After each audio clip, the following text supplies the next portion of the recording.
Hello, everybody. Welcome into our latest live broadcast. It's the 31st of July, 2025. My name is CareyHolzman. And yeah, we've made it through the end of July. Here comes August, the most miserable month to be in Phoenix. Well, it's probably not great anywhere, but it's particularly bad here. So bear with me throughout August as I quietly suffer, or not so quietly. Temperatures all this week, they're 110 to 113, and it's just going to keep going as far as the forecast sees right now. So try to stay indoors as much as possible. And in doing so, well, gives me some time to make sure I get some content done, right? Welcome into all our members and friends joining us here today. And certainly our early birds too. Eugene Ildago joined us there early in the chat. Thank you to our friend Buster, Peter Laycock, who sends an Amazon gift card just prior to the show starting. Thank you, Buster, as always. That's our friend Peter Laycock there in the chat room, who joins us from Scotland. Mark Gaines joining us from Northern Ireland says hello, and there's Eddie Casanova, Mark Baggett, Jose Lopez, Van Laird, also joining us from Scotland. And I see David Graham and William Bird saying hello here in the chat. Dennis KFO, I'm just going to call him Dennis K, says hello. There's Scott, and Buster says, in Bonnie, Scotland, the temperature right now is 60 degrees Fahrenheit, which is 15.5 Celsius. I will take that any day of the week. Yes, please. Doman 2000 says hello, and who else do we see here? Matt says hello. Patrick T says hello. There's John Lewis from Brazil joining us. Bob R, Michael Lavelle, and Andy W6AD jumping here into the chat. Welcome in, everybody. Today, I'm going to be showcasing an open box experience in original out-of-box configuration setup. This will be, the intent here is to create a standalone guide that if you decide to buy one of these units here, what you do with it when you get it, like what's all the proper procedure. Now, in the past, we've covered these, and I've sort of bumbled my way through some things I wasn't expecting. Now, I've set up about 6 of these now, because I'm like addicted to them. And I feel pretty confident I can get through this now that I've done it multiple times, that we can get through it once correctly, you know, without any confusion, I hope. What is this? Well, this is a remote access device that doesn't require any software. So for me, when I'm building new computers and I have to sit here at this desk and wait for Windows updates or wait for things to finish, there's nothing for me to do here. So what I prefer to do is be able to go upstairs, use my laptop, and work on it remotely. And then when it's done, I can actually shut it down from upstairs. Then when I come back downstairs, I can unplug and put that computer away or get it ready for the next stage of getting it to the customer. This way, I'm not leaving behind any remote software. Now, if a customer needs remote software, we deal with that separately. Some customers do. You know, some customers I have on a contract, some customers I don't. So I don't just willy-nilly put that kind of software on a machine. And I don't want the remnants or traces of it on a machine. I want it 100% clean. So using a device like this is ideal. I also have customers that are an hour or more away, one-way drive to get to their offices. Sometimes it's just better if I can just order one of these off Amazon and have it directly shipped to my customer and have them plug it in when they receive it. Then I can do things like update a BIOS or change BIOS settings so that we can get their machines ready for Windows 11. This is why I'm doing it, by the way. If I'm sending one of these to a client, it's because they have TPM turned off in the BIOS. I work with a lot of different motherboards, so I cannot guide the customer through what to look for. Depending on which BIOS they have, it may be called something else or located in a different area. And it's possible to do it using like FaceTiming with a phone or something, but it's really difficult. So by sending the customer one of these, I just instruct them to plug it in. Once they plug it in, I have access to it. I can change the BIOS or update it as needed, and I can even do the Windows 11 install. Even if a customer has a virus or they want a Windows reinstallation, just a complete wipe and reinstall, traditionally I have to go and get that computer, bring it back here, do that work, and then return it. Or I have to sit there for hours right? Waiting for all the updates and everything to finish. So this is, if you can imagine my situation, this is a savior. As a result, this is like the 6th one I bought. There are competing models, one from GLINet called the Comet, which I find disappointing, but hopefully they'll polish it up and it'll get better. But for today, at the end of July in 2025, you only have this and Comet. Everything else that does this is over $400, and this is $70. The Comet used to be 70, now it's like 80 or 90, and I think it's not as good. And then the Jet KVM, they've decided to play politics. I've seen a lot of this coming from German companies where if they don't have 100% control, they don't want to do business. So unfortunately, and I don't know why, this is a trend I'm seeing, but companies like TeamViewer, companies like Jet KVM, the one thing they have in common is they're completely uncooperative. They want to control everything, or they don't want to do business with you. So Jet KVM, if you live in the United States, doesn't want your business so long as our president remains in office. And so they're sitting on product they can't sell. Well, they refuse to sell. They don't give their buyer, their customer, any option with regards to paying tariffs. So instead, they're okay with you paying 2 to 3 times as much for scalpers on eBay here in the US. So even though it's a pretty good device and it's built really well, the people who run that company are just awful, awful people. So I would say the same thing about TeamViewer. Now, this isn't to speak of all German corporations, but these particular two that I have a heavy interest in, both exhibit the exact same behavior, and they're both German companies. So I don't know if it's a cultural difference or if it's just weird. I don't know what normal is in Germany for regards to business culture, but I can tell you it's unacceptable here in the USA. So if you're in the USA and you want to buy a remote KVM, this is really your only option under the $70 price point, because GLINet is more expensive and definitely, in my opinion, nowhere near as good as this, and Jet KVM's off the table. Now, Sipeed, the company that makes this, they're making a Pro version. And the difference between this and the Pro version is this is meant to take over the keyboard and mouse so that you essentially, you won't have a monitor anymore. If I bring this over to your place and I hook this up to your computer, I have to disconnect your monitor. This becomes the new monitor and only I can see it. Now, if you have multiple monitor outputs on your computer, you could certainly turn on duplication between the two ports and work around it, but this is not what it's designed for. It's designed to be completely unattended to a computer that's always unattended. I wouldn't install this on a customer's computer and then leave it plugged in. I would install this on a server and leave it plugged in. I would install this on something that isn't used, but that somebody doesn't sit at daily, if I were going to leave it plugged in. This is meant as a temporary solution. Once I've done whatever I need to do with regards to installing or updating Windows or configuring or updating a BIOS, I don't need this anymore. Once we're back into Windows, then I just have the customer plug their monitor back in, and I'll use Instant House Call, just regular remote software, which, by the way, is a lot cheaper than one of these, and you can have multiple sessions all at once. This one's only going to be one box, one computer. So the Pro version, which is coming out at some point, we should see it next in August. That's going to have a monitor pass-through and is more designed to be that permanent solution. It's a little bit more money. It's about $10 or $20 more. It'll also have Wi-Fi, which solves another problem, which is when I hook this up for my customers, this needs to have its own internet connection. This is a little computer. And the computer I'm connecting to may also need to have an internet connection.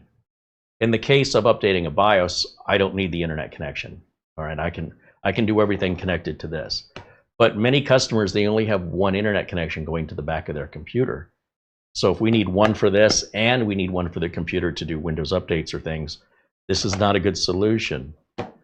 The Nano Pro that's coming out is Wi-Fi. It has the option of having Wi-Fi. And if that's the case, everybody's got Wi-Fi these days. They may not be using it, but they've got it. So whatever the computer's using, wired or Wi-Fi, plus whatever this is using, now we don't have to worry about getting a splitter or a switch or something, or alternating between one or the other, which one gets the internet.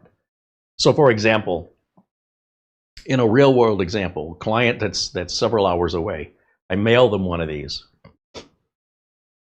The TPM has been disabled in the BIOS on these computers. I sold them years ago, and now with Windows 10 officially ending in October, they want to go to Windows 11. So in order for them to do that, I either need to drive out to the office and spend a few days because they've got about 19 computers, or if somebody at the office is willing to crawl on the floor and plug this in, which they were, I just order it on Amazon, I send it to them. Once they plug it in, I remote in with Windows software like Instant House Call to any of the other computers in the office. This office has 19 computers. We're going to plug this into one of them, just fresh out of the box. Once it's plugged in, I can't access it until it's configured, so I need to be on another computer on the same network as this, which means I log into any of the other 18 computers with Instant House Call.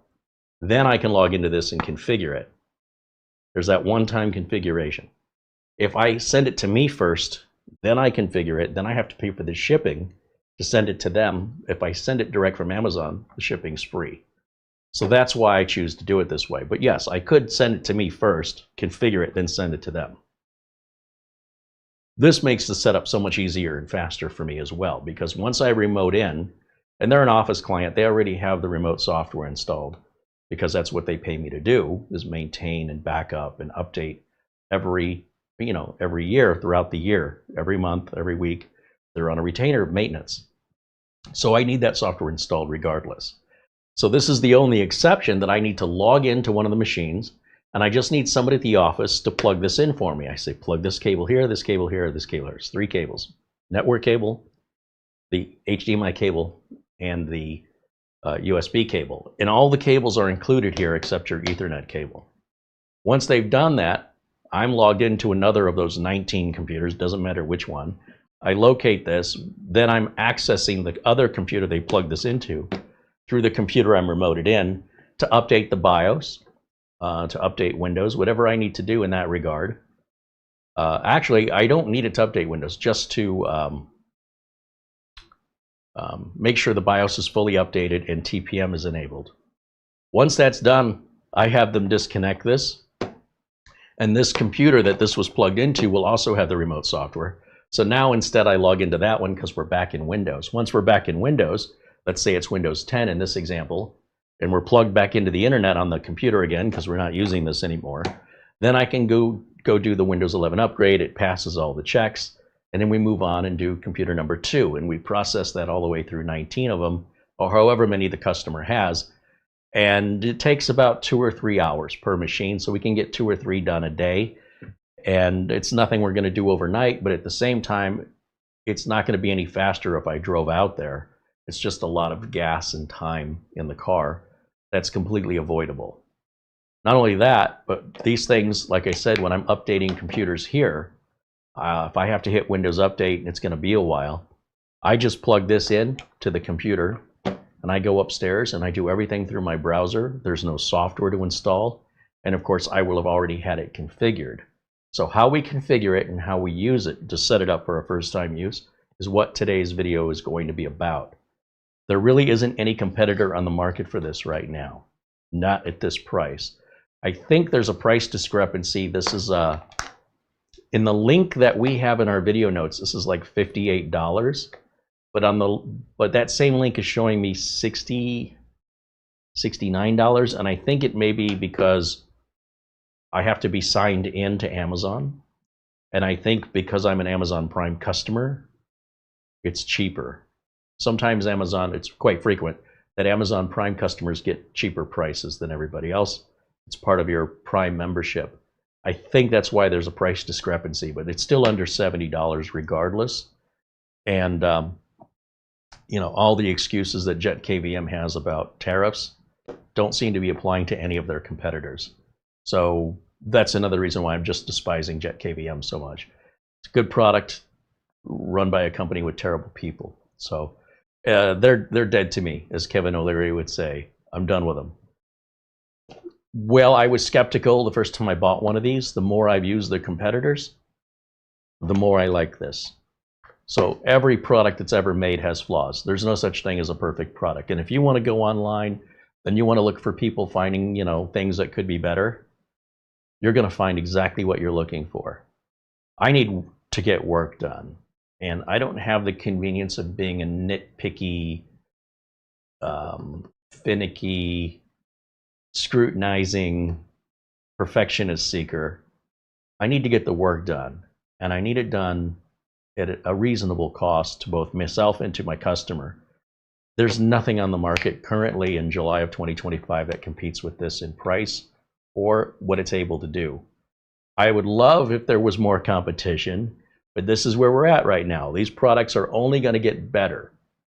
If I do a video next July of 2026, whatever the current version of nano-kvm is, it'll be far more powerful than this. That's a pretty easy prediction.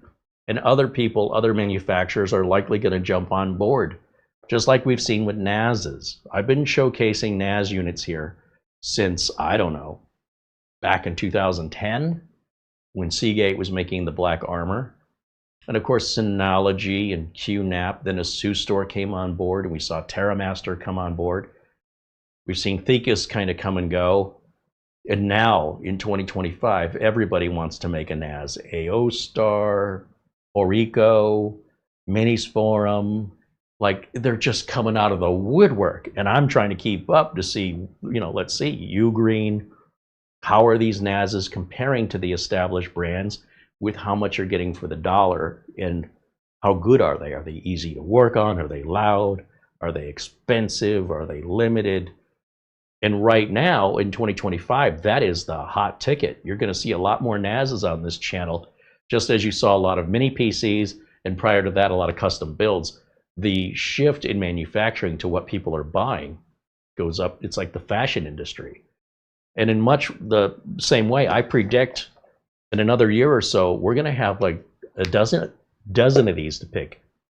I won't be surprised if other manufacturers, like networking companies, especially ASUS and Netgear, don't jump on board with this, along with other Chinese manufacturers that, could be Orico, could be even TerraMaster, could be, I'm trying to think of the name of that 10 gig switch, Orico. I won't be surprised one bit if all these companies just all of a sudden start slamming the market with all these different types of nano-KVMs or IP-KVMs. Their KVM is keyboard video mouse, and the question is, how are we doing that? Are we doing it through USB? Are we doing it through IP? IP would be just doing it over the network, over the internet protocol. So I'm interested in the IP-KVMs. That way I can access computers not only locally here in the building, but anywhere around the world with an internet connection, if you configure it that way. Now today we're not configuring for outside access, we're just going to configure for internal access because it's really easy, and that's primarily how I use it. Even when I'm connecting to my customers, it's still configured for internal access only, and I just log into a different computer with Instant House Call to access it on their local network from my network. But if you do want to set it up so that you can access what this is plugged into without having to go through a middleman, it's got tailscale built into it. And tailscale is a GitHub project. It's free. It's very secure. Highly recommended if you're looking to do something like this. And you should do a little research on that, because I could make a video on tailscale that's 3 parts, 3 hours each. It's a very powerful utility, but if all you want to know is how do I hook it up through tailscale, there's already specific videos that will walk you through that, but it's going to take, some explanation and such. But it's once you configure it, you're good. Just got to remember your login and your password, you're good to go. So with that, let's see who else has joined us. Luke Greenia and Dazzle555 say hello. Johnny Weld says hello. Welcome in, everybody.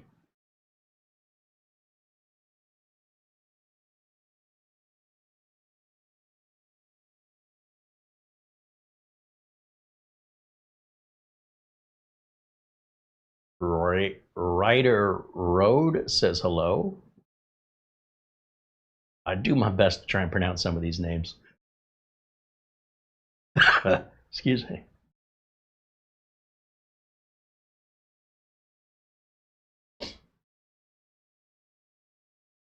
Okay, so let's get started. We're going to start by doing our unboxing.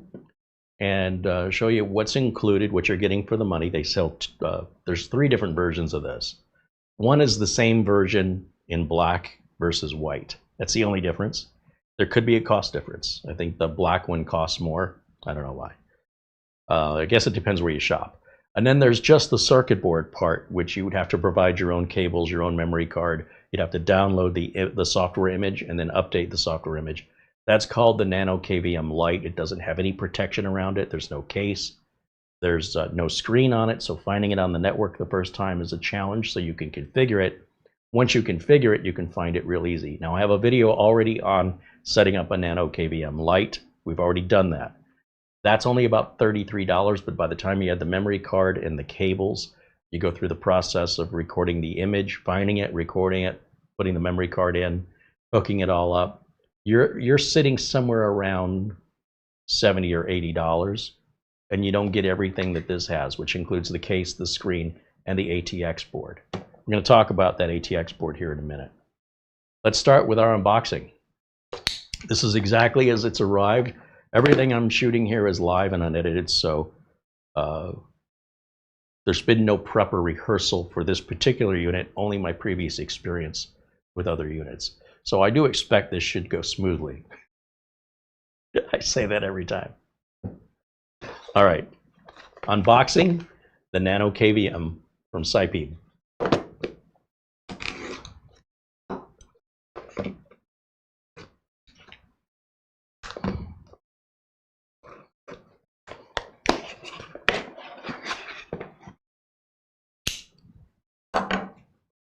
Let's go to our close-up camera here.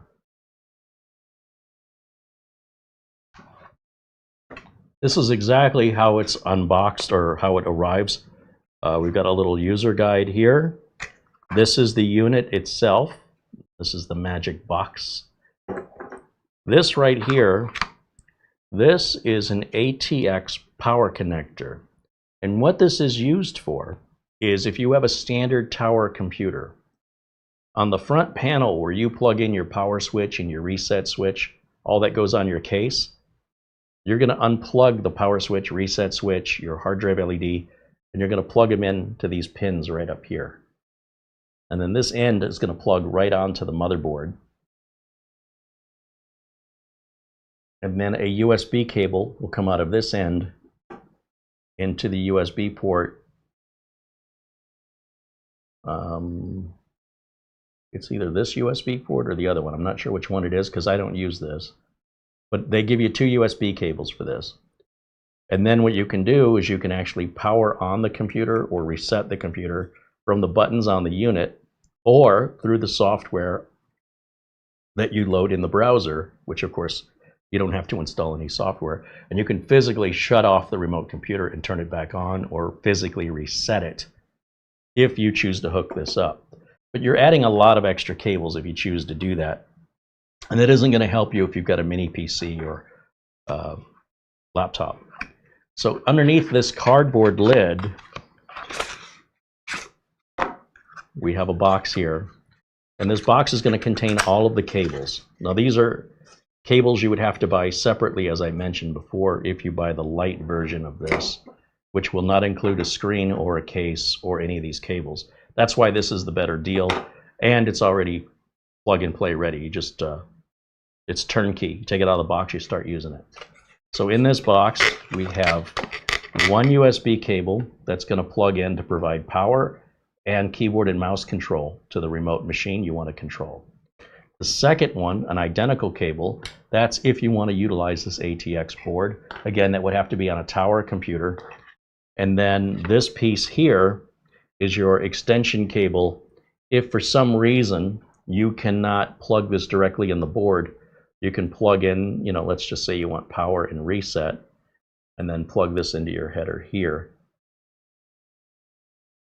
That's what I think that's for. Again, I've never used it, but this it would be optional if you didn't need to use this. You wouldn't have to. So that piece and this cable, these all 3 go together. This little pin right here, this little SIM card removal tool, I don't know how well you can see this. Where there's a little confusion from first-time users is the reset button on this box does not reset this. This is a computer. Let's be very clear. This is a little like RISC-V processing computer. And to reset it, that's what this small hole is for. The problem is the reset button is this way. It's down here.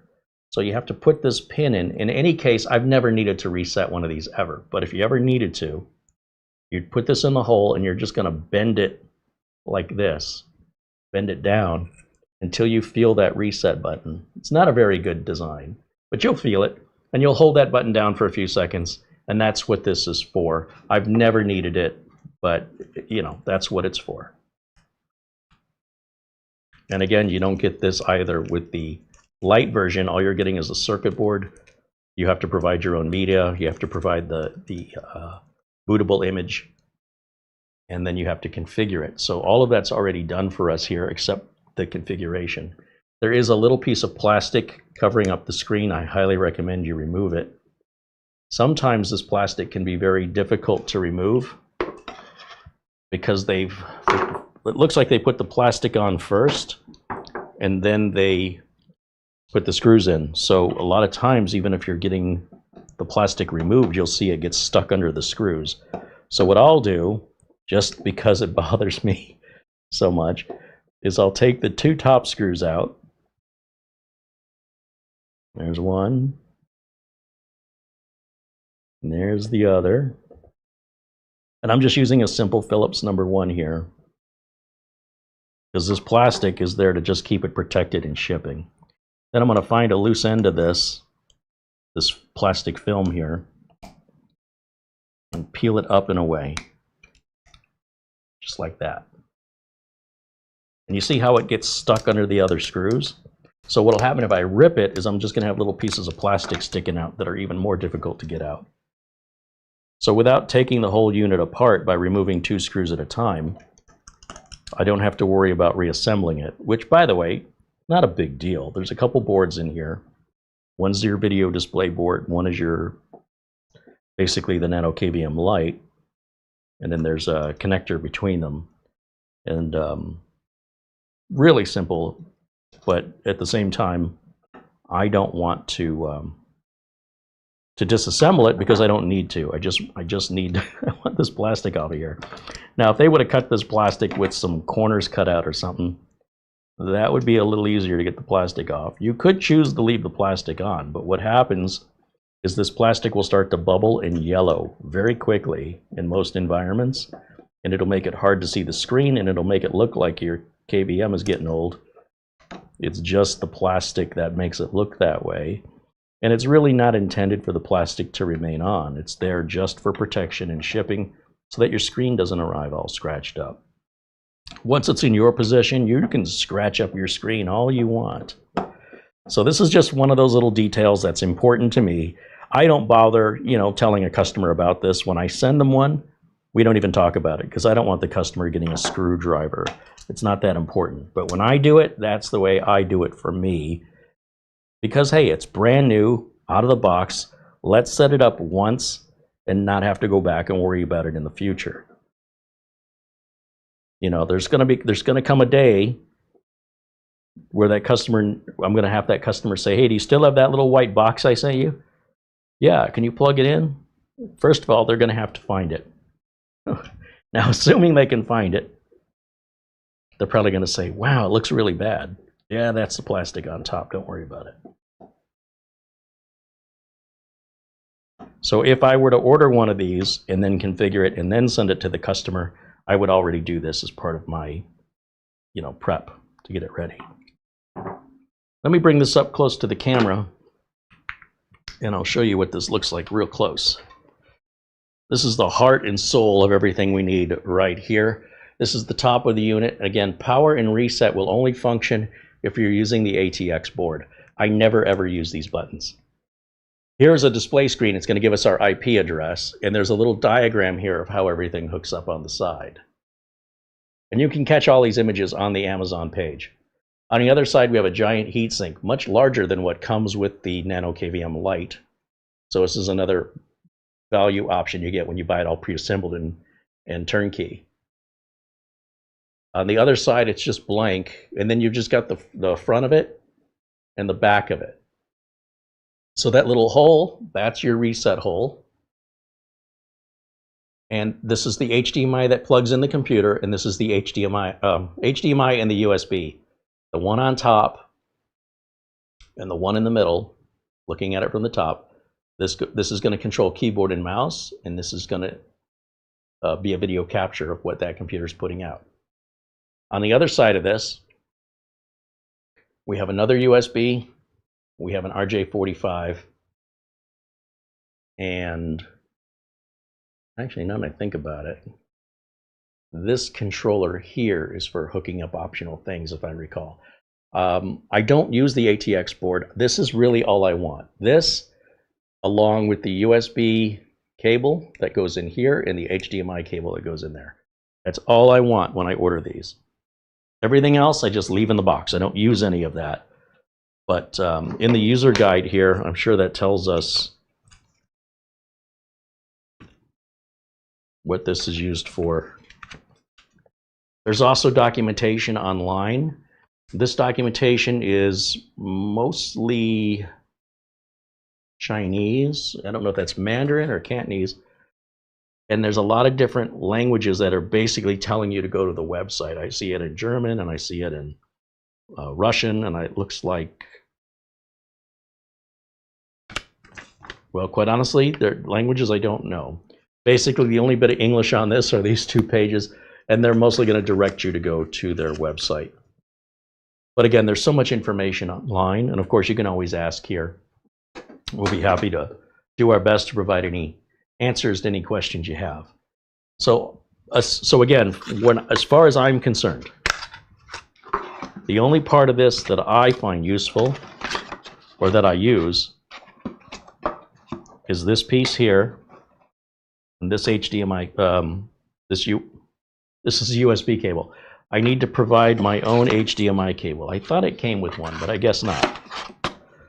So what I'm going to do is I'll just put this stuff back in here. Back in the box.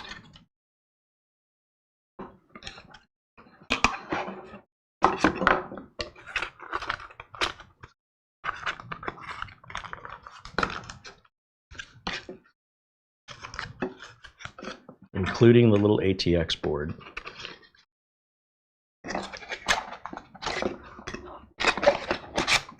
And then I'm going to put the user guide back in there because I don't need any more of that. This is all I need. This little label or cover film that goes in the trash.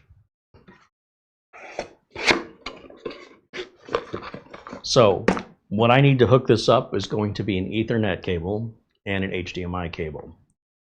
Now I like to use these really thin USB and Ethernet and HDMI cables. They make them really thin. Thankfully, they give us a thin one right out of the box, so I don't have to replace this. This is perfect. This is USB Type-C to USB Type-A. So what that means is I'm going to plug it in right up here on this top slot, and then this will go into the back of this computer. We're going to demonstrate with this computer right here. All I've got in this computer is just a power brick. It's not even plugged in. There's no keyboard, no video, no mouse plugged in. No internet plugged in. So I'm going to plug this in any USB port. Doesn't matter which one I use. Now, with regards to an HDMI cable, you don't have to use a thin one. I just prefer to use a thin cable. And I'm sure back over here behind the camera, I have some spares. And I buy these on Amazon. They're about $8, I think. $8 a piece. And you know what? I can bring it up to the camera and show you a little closer. They're short. They're only about, I want to say they're around 2 feet. I'm sure it says on there. Yeah, it's a 2-foot cable. It's really, really thin. That makes it super flexible. And these do support up to 8K. So even though this nano-KVM and this mini computer won't do 8K, we can continue to use these cables in the future as we upgrade equipment or you know, the KVM in the future. We don't have to keep replacing the cable. They're very inexpensive, and all I have to do Yeah, I definitely recommend, if you're going to keep the nano-KVM close by, at least within the length of this USB, that included USB cable is going to limit, if you get anything longer than this, you're just going to coil it up and it'll be a mess. But it's your choice. I just like to, this looks like, if I had to guess, the USB cable looks like it's about, I'd say it's a little over 3 feet. But nonetheless, I don't need it 3 feet away. I'm going to usually keep this at really close proximity to the machine I'm controlling. So I do send when I order one of these from Amazon to send it to my customer, I also order one of these to go with it. And I just tell the customer, take the white box out, take the USB cable out, and take the HDMI. You don't need anything else from this box. Okay, that's what I tell them. Now we need an Ethernet cable here and here. That's the tricky part for a lot of people. That's why I'm looking forward to the Pro version that they make available with Wi-Fi. Because once I connect it on Wi-Fi, then I don't have to mess with any internet connection that may already be on the machine I want to remote control. So if we want to do both, if I want to be able to check for Windows updates, I need internet access here. But in order for me to access this, I need to be able to access this box. Got to treat this like its own computer, because that's what it is. It needs its own internet connection. Now, for me, as I mentioned, I often don't need internet on both at the same time, because once this has internet and I can log into it, I don't need this. I can use Instant House Call or any other remote software in Windows. It's outside of Windows that I'm looking for a remote solution, and this provides it without any software. All right, so because I do have the ability to run 2 Ethernet cables, if I wanted to update this and it had a bunch of Windows updates, I'd make sure this has an internet connection and this has an internet connection. And then I would just go to my browser and connect to it and do everything from upstairs. I could reboot this, I can do everything I need when they both have internet connections. And that's why I've got 2 down here, so that I can plug in multiple things. So we'll plug one in over here. There we go. And then we'll plug another one into this. Just like this. Okay, so that's what it's going to look like when it's all hooked up, just 3 wires. Now I need to give this power and turn this on. So let me do that. Okay, here we go. This is one of our older HP mini PCs that's a 6th gen Intel, Windows 10, not Windows 11 compatible. I just realized I had a couple more of these laying around, so I thought it'll make a good example. But this could be a laptop. Some laptops, however, if the HDMI output doesn't work until Windows loads, this isn't going to help you. But for every other kind of computer, it works. It can even work to output the video of a television if you wanted to, although this does not carry audio. The Pro version will. I don't know why anybody would want to do that, but anything that has an output video HDMI signal, this is going to capture it and transfer it to your browser once you're logged in. It doesn't have to be a computer. Just so you know, your imagination can go wild with all the different possible uses for that. So what I want to do now, let me just move this over here.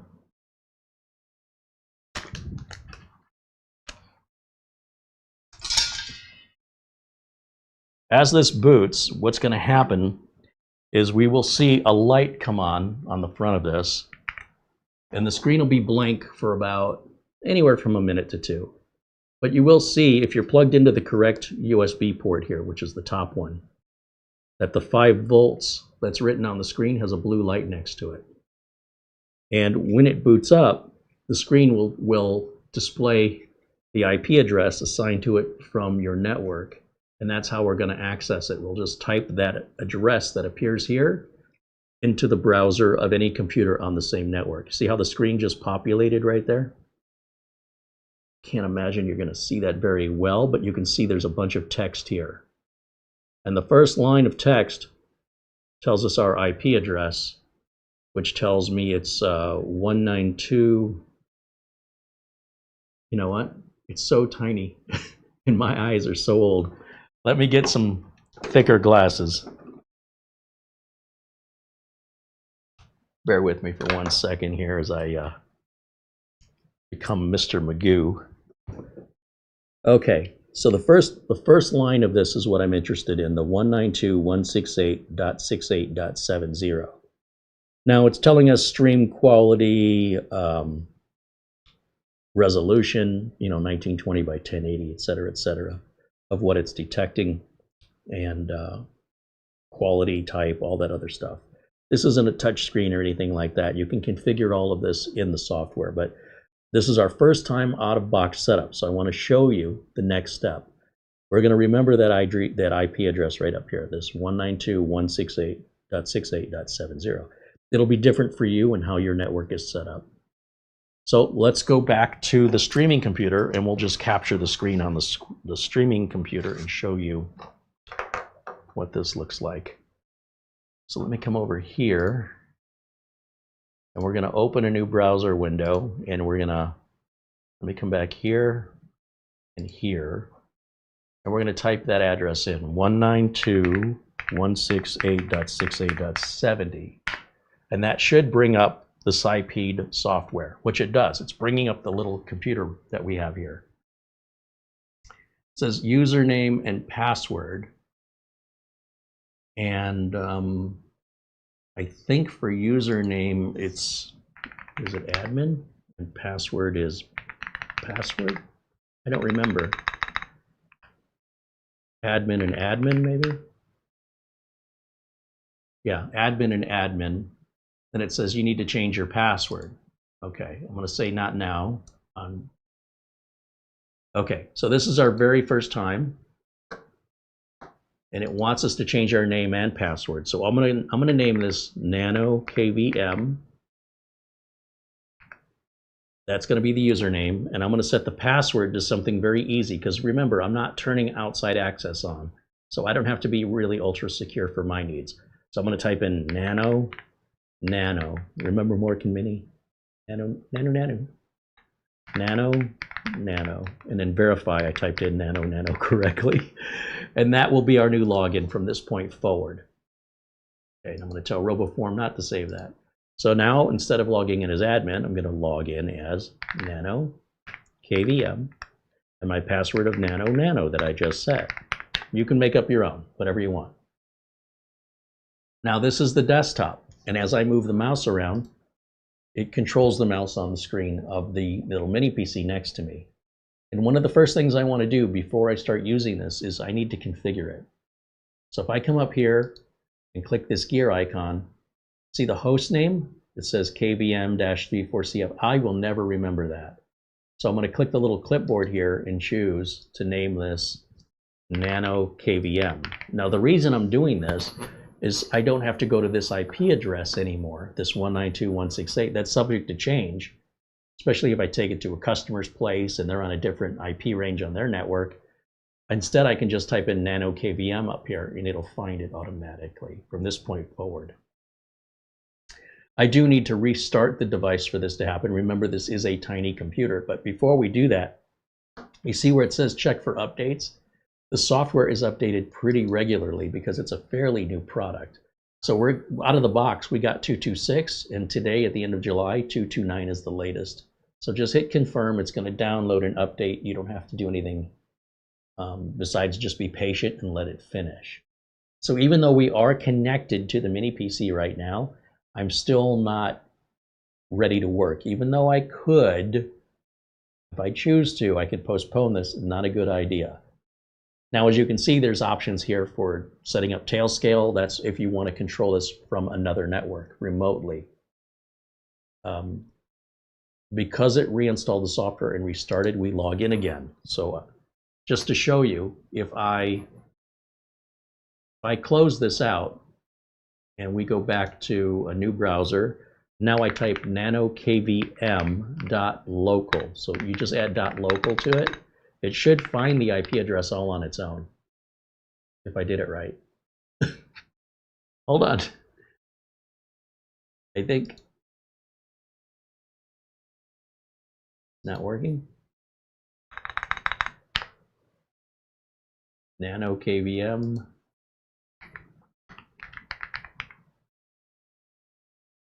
So I have several of them, and I'll put like a number 2 after it. That should find it. Interesting. Well, I'm going to just go back to 192.1.6, figure out what I've obviously made a mistake somewhere. So nano-kvm is the login name, and it's the name of the device. That's why you're seeing that name twice. I'll put nano in there for my password. And now you can see the desktop, but I don't think it's, you see, I only see one mouse. I need to see 2 mice. I need to see the mouse on my computer and the mouse on the mini computer. And if that ever happens to you and you're having some difficulty with accessing the mouse, you can come up here to the picture of the mouse, and you can say to put it in HID only mode or to reset HID.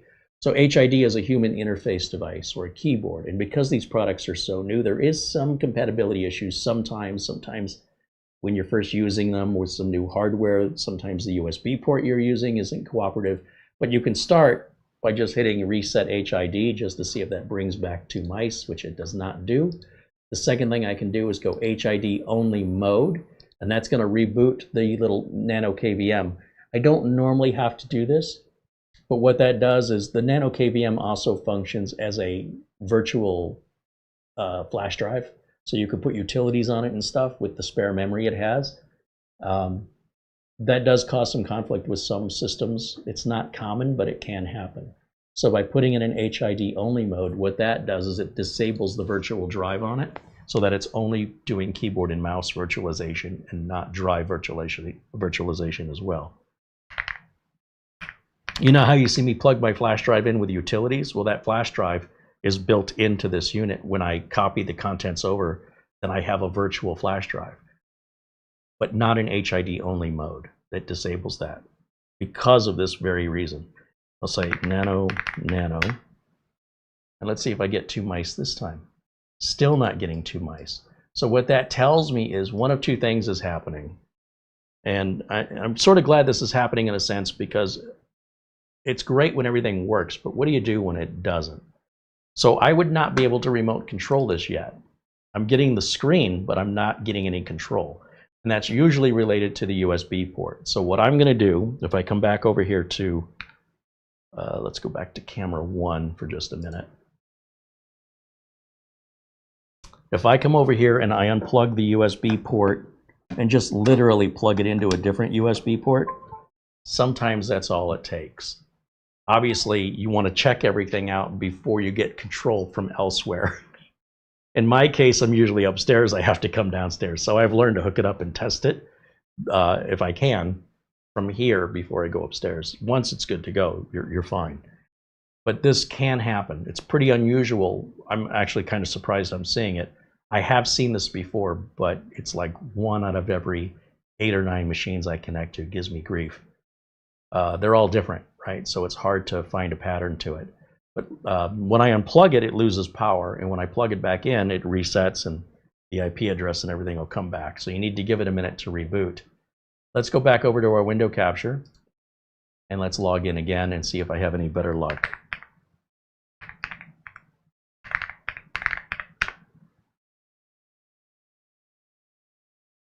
Still no luck. That's quite unusual.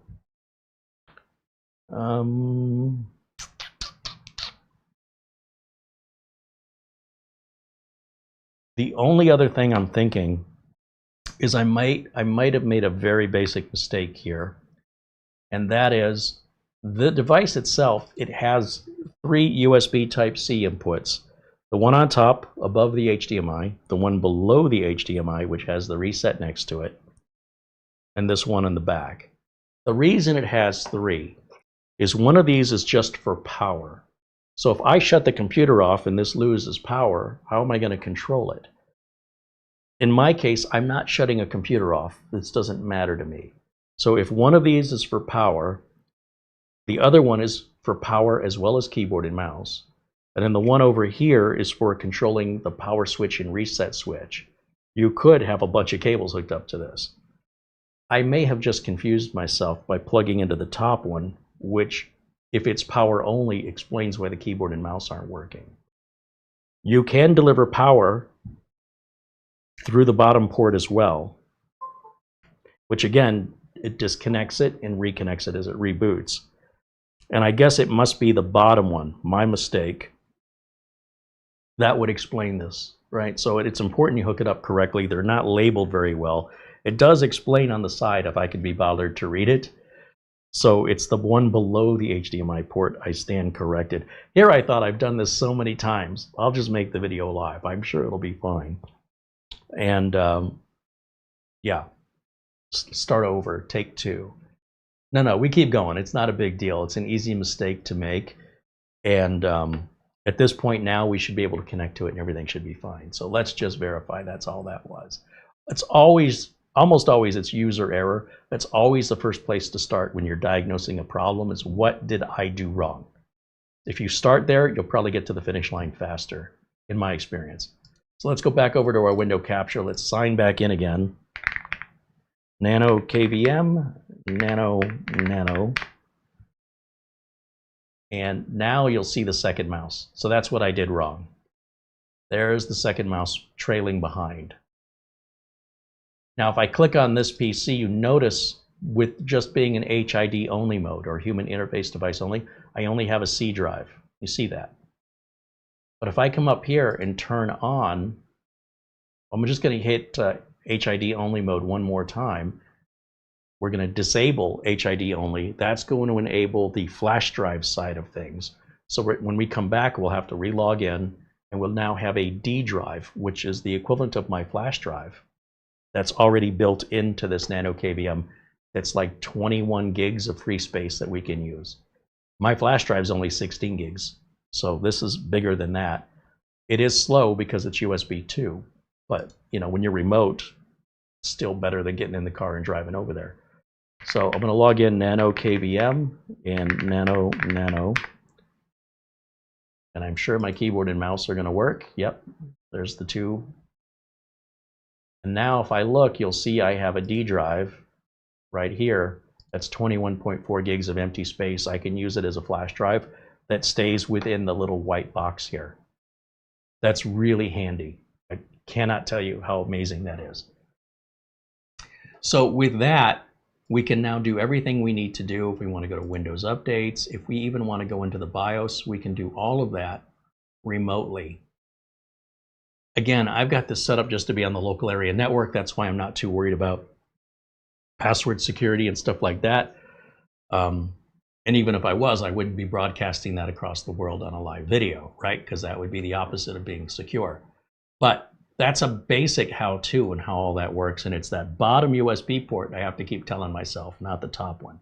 You want to use the one on the bottom for power and keyboard, video, mouse. The problem is, if you shut the computer off and it kills power to the USB, well, you're never going to be able to access this remotely until someone turns it back on. That's what the other USB port is for. You can plug that into like a wall charger for your phone or a separate USB charging device. That'll keep the unit turned on even when the computer is off. Some computers do have an option in the BIOS where they can leave power on the USB ports even when the systems are off. So in that case, it would not be necessary, but that's how configurable everything is on this. Now, if we go back up to our settings up here, let's not downplay all of the options we have for our screen, for our keyboard. If you want to copy and paste things, you don't just copy and paste. You have to emulate a keyboard, type what you want. You can paste it in here and then hit submit, and then it types it out on the remote machine.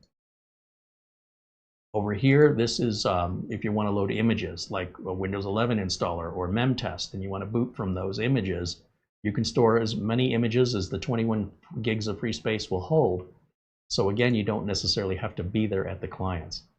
This button here is the image downloader, which would be if you want to put an image on this device, you'd have to transfer the image over.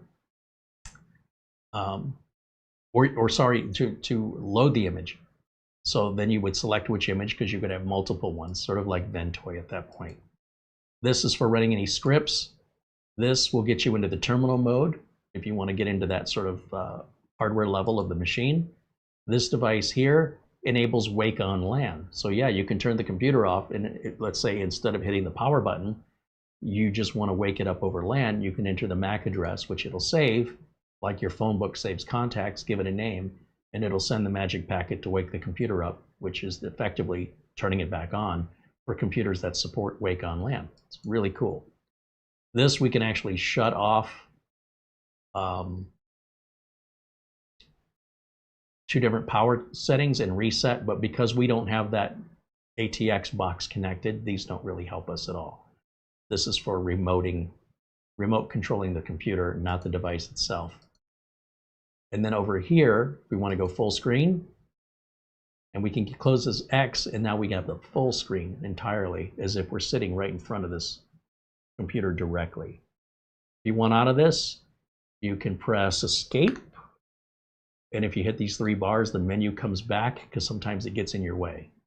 Again, if we look under Settings, we can verify our host name is nano-kvm, and the DNS name is nano-kvm.local.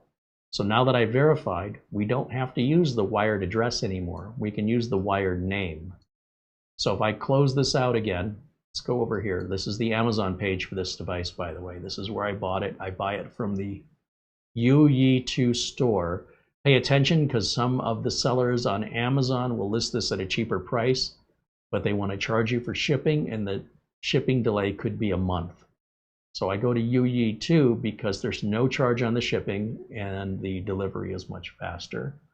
In the Lite packet, this is the nano-kvm Lite that we've already done a video on. You get no cables and no software, no memory card. You have to do it all yourself, which could be a fun little project, but it will ultimately cost you more to get less. But it's fun. More for the do-it-yourselfer out there. Anyway, if I go back over to this nano-kvm, and this time, let's close that again and reopen. And I'll type in nano-kvm.local. Now from this point forward, no matter what IP address it gets, it should find the IP address and bring me to the login page. That's all I need to know from this point forward. So the way this is set up right now, I could send this to the customer, and I know to find it on their network. They don't even need to read the numbers on the screen. Now that I've set it up with a name, I just search the name. And just like your phone contacts list, you may not know people's numbers, but you know if you're going to call Carey, you look up the name Carey in your phone book, and it remembers the number for you. So even though this number is subject to change, the IP address, that will always resolve into whatever the current number is automatically for you. So there's two ways you can get into this. And again, if I want to log into it, I would suggest you use a better name and password than this, but again, for our live demonstration, that's all there is to it. If I want to get into the BIOS, you're going to use this no differently than if you were sitting right in front of it. It doesn't really matter if you're upstairs or if you're half the world away from it. If we go to yeah, here's how you enroll. If you want Windows 10 support for another year, you would click on Enroll Now. You'll have to create a Microsoft account if you don't already have one. And then you never have to use it again, by the way, but that'll give you one more year of support. That means this little mini PC that I'm using for this demonstration that is not Windows 11 compatible has another additional year of life added to it. So I'm happy to see Microsoft has done that. So let's do this. Let's go to Recovery, Restart Now under Advanced Startup. And then I'm going to tell it I want to start into the BIOS. So I'm going to say Troubleshoot. See, this is where regular remote software stops working. Once you get out of Windows, you can't see it anymore. I'm going to say Advanced Options and UEFI Firmware Settings, and then Restart. And what this mini PC is going to do, and you can see I'm in my browser, right? You can see that. I just switched tabs over. And when it restarts, we're going to see the power on self-test screen. It's going to go into the BIOS, no differently than if we're sitting in front of it locally. And it'll do this over the internet. I'm not installing any software, therefore I'm not leaving anything behind a client's computer. And it's repurposed, so we can take this and when we're done on one computer, plug it into another computer. Or you can have multiple units on multiple computers on the same network, just, you know, nano-kvm 1, 2, 3, whatever you want to call them. Give them whatever name, whatever makes sense to you. There's no limit to the number you can have on your network, but it's one device per computer at a time. Meaning the one device can control one computer at a time. Multiple devices can control as many computers as you have devices at the same time over the same network or multiple networks. It's pretty wild. So now it wants me to log back in because during the reboot, it shut power off to the little nano-KVM, which is, again, it's a little computer. So when the computer restarts, you need to re-log in. And when I restart, I should see, yeah, I'm seeing the BIOS here. And I can use the keyboard or I can use the mouse. I should be able to. And it says BIOS setup F10. Okay, so this is not, so we're back to the same thing here where a lot of times in BIOSes you can only use a keyboard. This BIOS you should be able to use the mouse. That's why this whole HID only mode exists. Now you can reset the human interface device. It's really quick. That's probably not the problem. So we're experiencing the same symptom for a different reason. So likely that a virtual USB drive is conflicting with our ability to work within the BIOS. So we'll go to HID only mode. And again, it has to reboot the little nano-KVM, which takes a second. And it'll probably then require us to log in one more time. And then probably everything will work in the BIOS. That's why the option's there, because it still has some refinement to go. And there's so many different variables of ways that BIOSes work and USB ports communicate that for right now, this is the way it works, which to me is not a big deal. You see, it just takes a second. And now when we get back into it, imagining, yeah, now I see the second mouse. Say not now. Can my keyboard work? Yeah, now I can use the keyboard. I don't know if the mouse will work. Can we go to BIOS setup? Okay, so the mouse isn't working in here, but BIOS setup right there, that should take us into the BIOS. And again, I'm just using the keyboard, which is pretty normal in BIOSes. Sometimes the mouse works, but still there's a compatibility issue here with that mouse. But as long as I've got control of it, I don't care. And I'll hit escape, save changes. I'll say no, because I didn't change anything. And it should reboot. Now, during the reboot process, if the USB loses power, which is exactly what it's done, then the KVM dies for a second. And when the USB power comes back, when the system restarts, then the KVM reinitializes on the network. That's why it looks like nothing's happening on the screen. But I can look down on the KVM and I can verify, yeah, all the data on the screen went away. That means it's been reset or it's lost power. That's what the additional power connector can also help with, is to keep power on during these processes. Or if you know what to expect, you know, there's nothing to see. It's just going to put the post up, and then once the unit restarts, it'll have you re-log in again. Now with the HID mode being disabled, I won't have my D drive anymore. See, there's no D drive. So if I want to bring that back, I just turn it back on again. Disable HID only. That means we'll get our virtual D drive back. Even though it's empty, I will load up my utilities on it. It is a very slow USB 2 connection, so it's not fast. It's still better than getting in the car and driving to a client's and doing this on site. And once it's on there, you know, I just maintain it. I cannot tell you how amazing this thing is, and I cannot believe how cheap it is.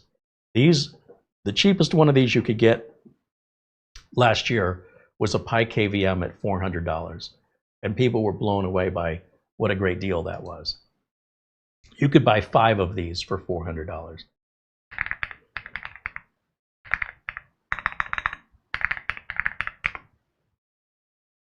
So now when I log in, I have a D drive, which I prefer. But yeah, sometimes in a BIOS, you have to turn that off in order for the mouse and keyboard to work. And they do acknowledge this in their documentation. They say, hey, this is possible, just so you know.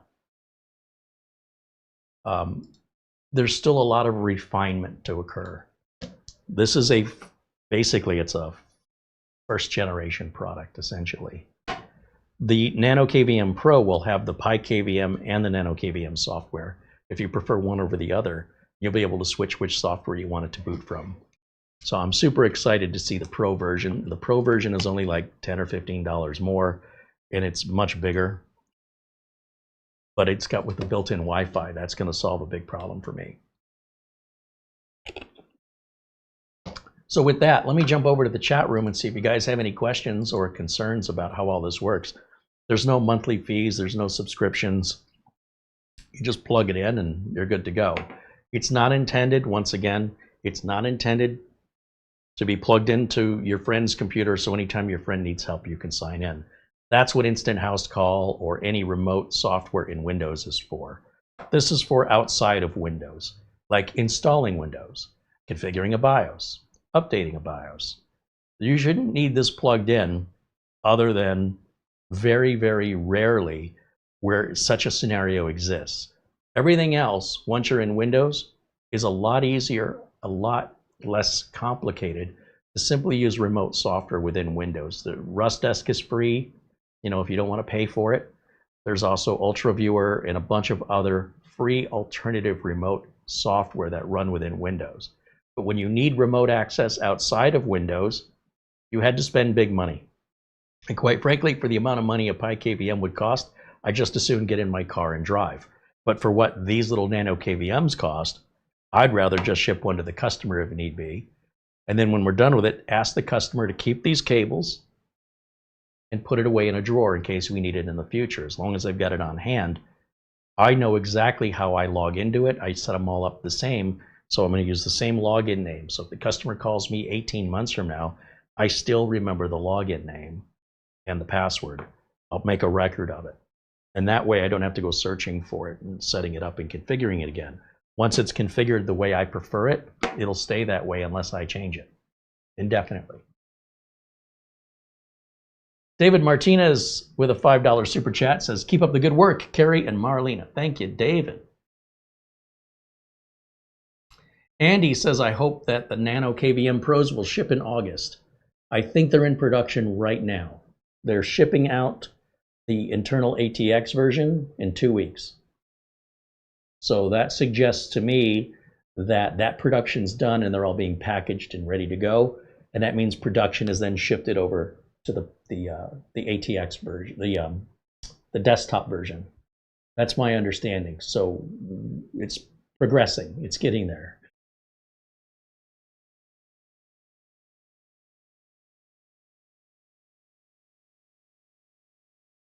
Let's see what you're talking about here in the chat room.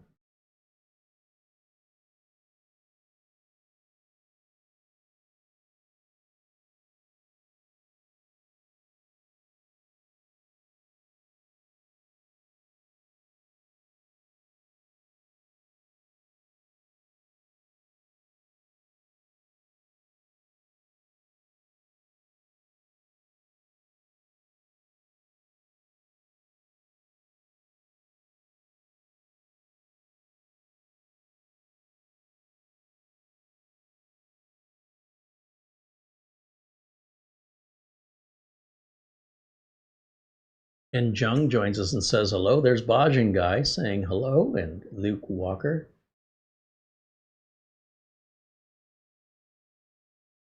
Luke Walker's just repeating back everything I already said for some reason, but I don't know why people do that.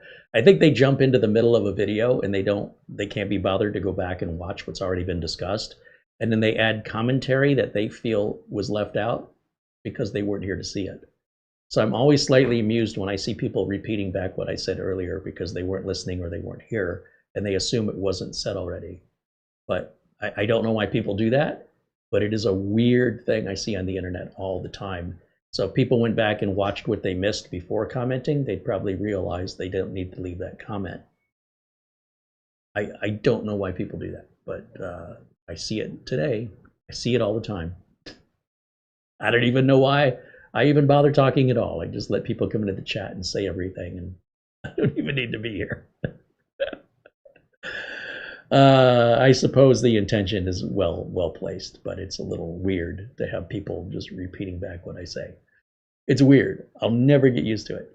Luke Greenia says, just a quick update. The BT10 is working flawlessly. Oh, that's the ASUS mesh router system. He says, it's so quiet, I often forget it's even on the desk. It also runs cool to the touch, and most importantly, it performs rock solid. Well, we appreciate the update. From time to time, we'll send products out to our members who want to volunteer to be our testers. And they report back to us what it's like to live with day to day. And so Lou Greenia has agreed to do that for us regarding the ASUS BT10 Wi-Fi 7 mesh router system, because we don't have any way to test it without taking down our network. So that really wasn't any other way for us to see what this is like to live with. We can evaluate it on the desk and say, here's what we like or dislike about it out of the box. But what's it like to live with? So many of our members in the United States become our testers, whether it's a mini PC or any device you see here. We often can't review them all over time. So they'll get sent out to willing members who will just report back from time to time if they've had any problems with it, if there's things they've learned about it they like or dislike, or if they've had any trouble. They just keep us updated. And that was just an update from our friend Luke Greenia out there in Vermont. LRCX, that's Larry, joins us along with Jack Kugelmis, who says, Jack says 71 degrees Fahrenheit in Toronto, Canada today. And LRCX renewed membership. Now he's a member for 26 months. He says there's another month down and learning more every video. Well, thank you for renewing, Larry. Good to see you. And for David Martinez, who also renewed, thank you for renewing. And all of our other members who make these videos possible. We don't work with Sipeed. We have to buy everything that we review, but we also get to say whatever we want to say. We don't have to send a video for them to approve it before we can show it to you, which is typical most content reviewers here on YouTube. But they get paid. We're not getting paid except by our viewers. So you guys enable us to continue doing stuff like this. And, well, in this case, I was going to buy this anyway, quite honestly. This is one of the most valuable tools, especially since this Windows 10 to 11 upgrade and the fact that I would set all the boards up with 2PM disabled so that my customers didn't accidentally get Windows 11 in the future. Now that we're ready for it, this thing has been a lifesaver, and that's why I've been through so many of them. Once I send it to a client, I don't ask for it back. So far, I've got 2 of these at Studio A. I've got 3 out to 3 separate clients, and then I've got this one here. I've got the light version. That's kind of just was a fun project just to see how it works. And then I also have a black version coming. So I'll have 1 white one, 1 black one, and 1 nano-KVM light. And then we've got the new Pro on pre-order. So as soon as those ship, we'll be one of the first people to get them. And we'll see how it's different and hopefully better. But I mean, I'm happy with this, just the way it is. Even with its shortcomings, it's what a lifesaver. I cannot tell you the improvement this has made in my ability to get work done. Just here in Studio C, to be able to set up a computer here. Like last night, I set this computer up, plugged this, well, not this, but I plugged a different one into it. It went upstairs and it did an hour and a half worth of updates. But I never had to come down and check on it. When it was done with the updates, I do my disk cleanup. I check the BIOS, make sure that's all current. I'm doing all that from another room. I never was able to do that before now.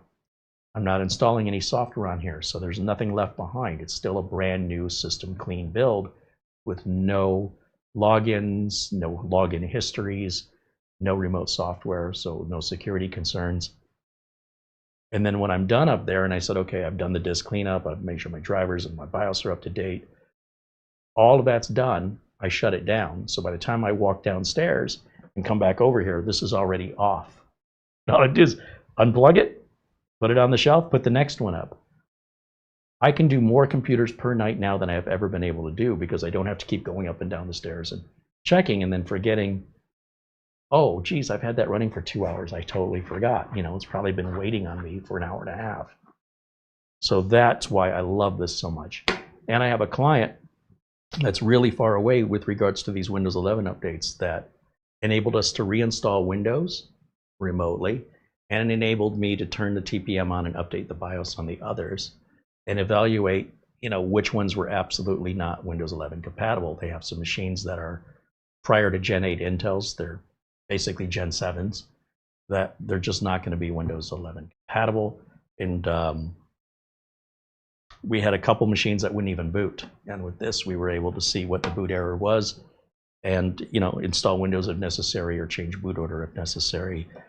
And that negated what could have been 3 days of work on site, where I'm able to do it just a couple hours a day while working with the employee at the end of their day for about 2 or 3 hours a day over the course of about, it was about 10 days, but not necessarily in a row, because we're not at a critical junction here where things have to be done right now. We're working our way, we've got till mid-October. Like, well, let's just do a couple at a time, and whenever you're in the mood, let me know, and we'll get online and we'll do one at a time. And we got through all 19 of them. There's only one that failed with a hardware failure, and that one I'm going to need here to put on the bench, and we're going to diagnose that together. I'll let you know when I get it. The client is pretty far away, so it might be a while before we get it. And they don't need it. It's like a spare machine.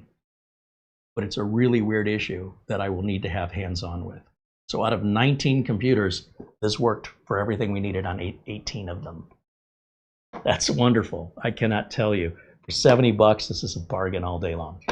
Actually, I think we paid 60 for it, plus the cost of the HDMI cable. So another 7 or 8 bucks there.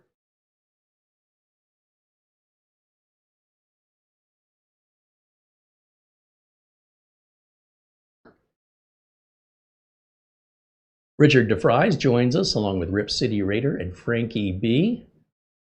Good to see everyone. A1 Computers in Payette, Idaho, saying hello. Welcome in, Marsman 50 and Bruce Key. Welcome in, guys. Andy says my nano-kvm Pro cost me 110 bucks with Wi-Fi. Yeah, there's the tariffs, right? There's like a little extra shipping and tariffs on it. So it goes from like, I think it's $85, and then with the tariffs and shipping to the United States, it's 110. Still a bargain. If it's everything they claim it is, it's still a far cry from the $400 IP-KVMs. Worth it. It should be worth it. Mark Leibowitz joins us from Chicago and says hello.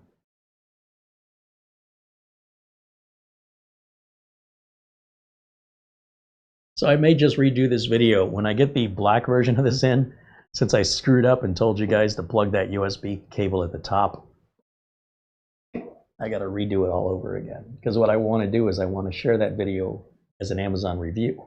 And since I screwed this up, it'd be more effort to edit it than to just redo it again. So that's coming. I'm just telling you, there's going to be another one of these one more time. Just because I made one mistake, that's why people don't do stuff like this live. But it's an important lesson, right? Then you don't have to make that same mistake. You can make different mistakes.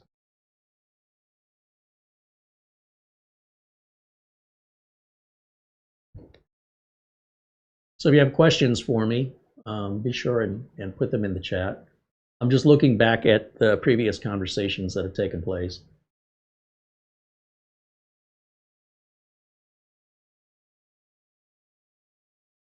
Matt says, I'm not sure if Secure Boot is on by default. I need to check PL1 and PL2. So we have dedicated videos on all that here. And one of the things I love about making videos is the theory is I don't have to keep repeating myself. It's been recorded. You just pull the video up and watch it.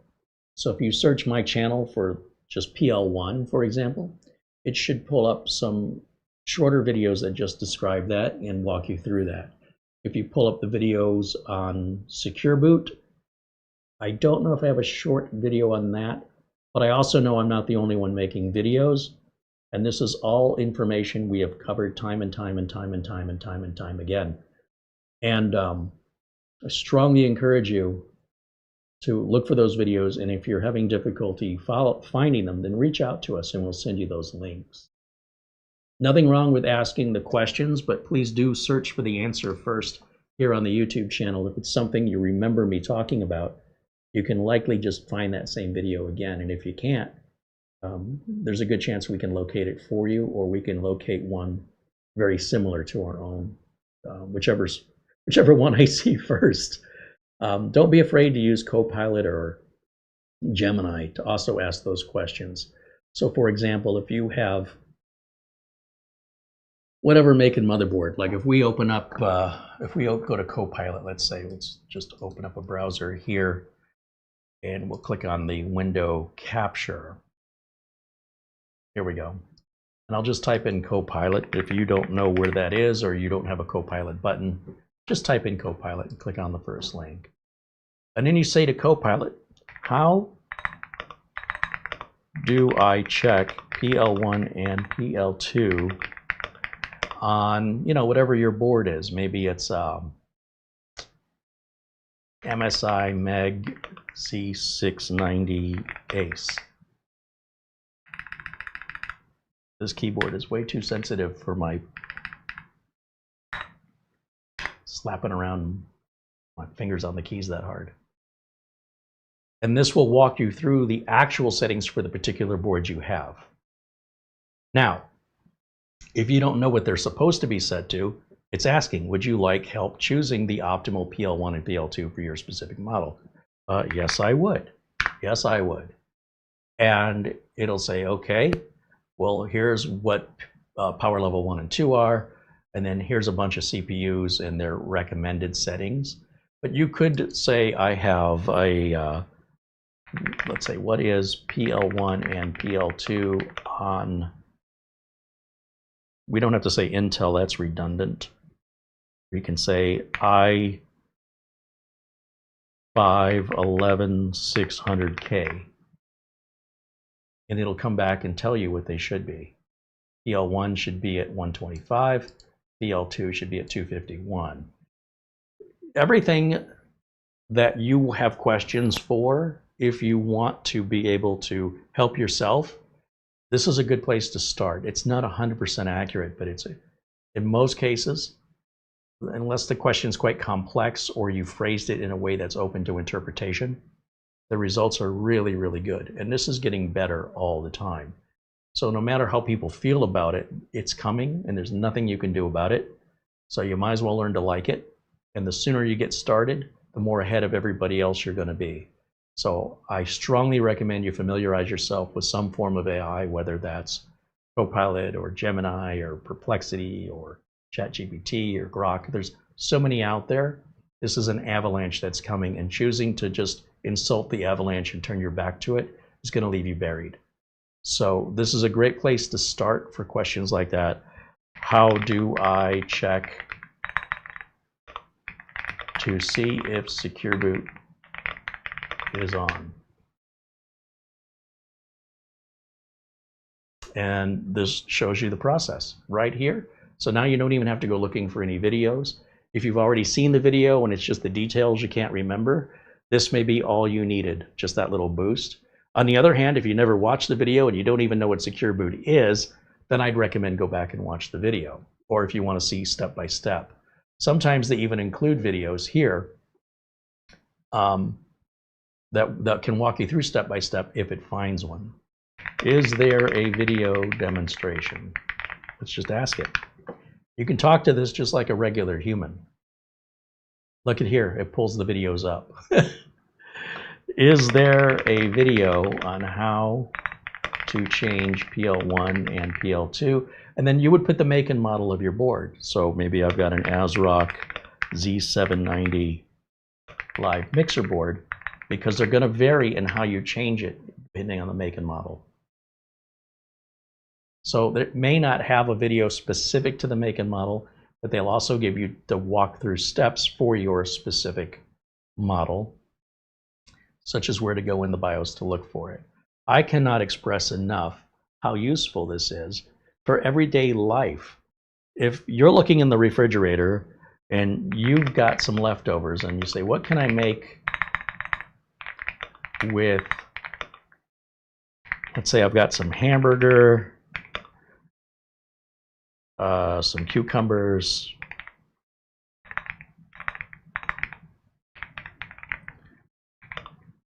lettuce, and a potato. I need some ideas for dinner. This is what I've got in the fridge that I'm thinking about. And it'll give you recipes and ideas of things. You can make a casserole. Like, there's no limit but your imagination.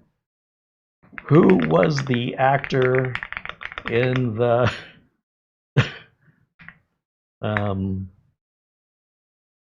in the movie Sideways?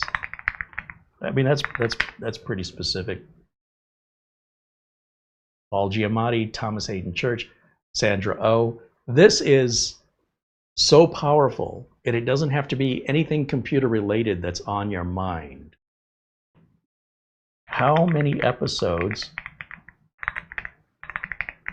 are there of Star Trek Strange New Worlds Season 3? Now, I don't have to type all the words. It should infer what I'm after. There's going to be 10 episodes, and it's already aired episode 4. So the Thursdays, it airs on Thursdays, so today would have been episode 4, and then the finale's on September 11th. The power of this. What time does Kentucky Fried Chicken close? It's either food, movies, or computer questions.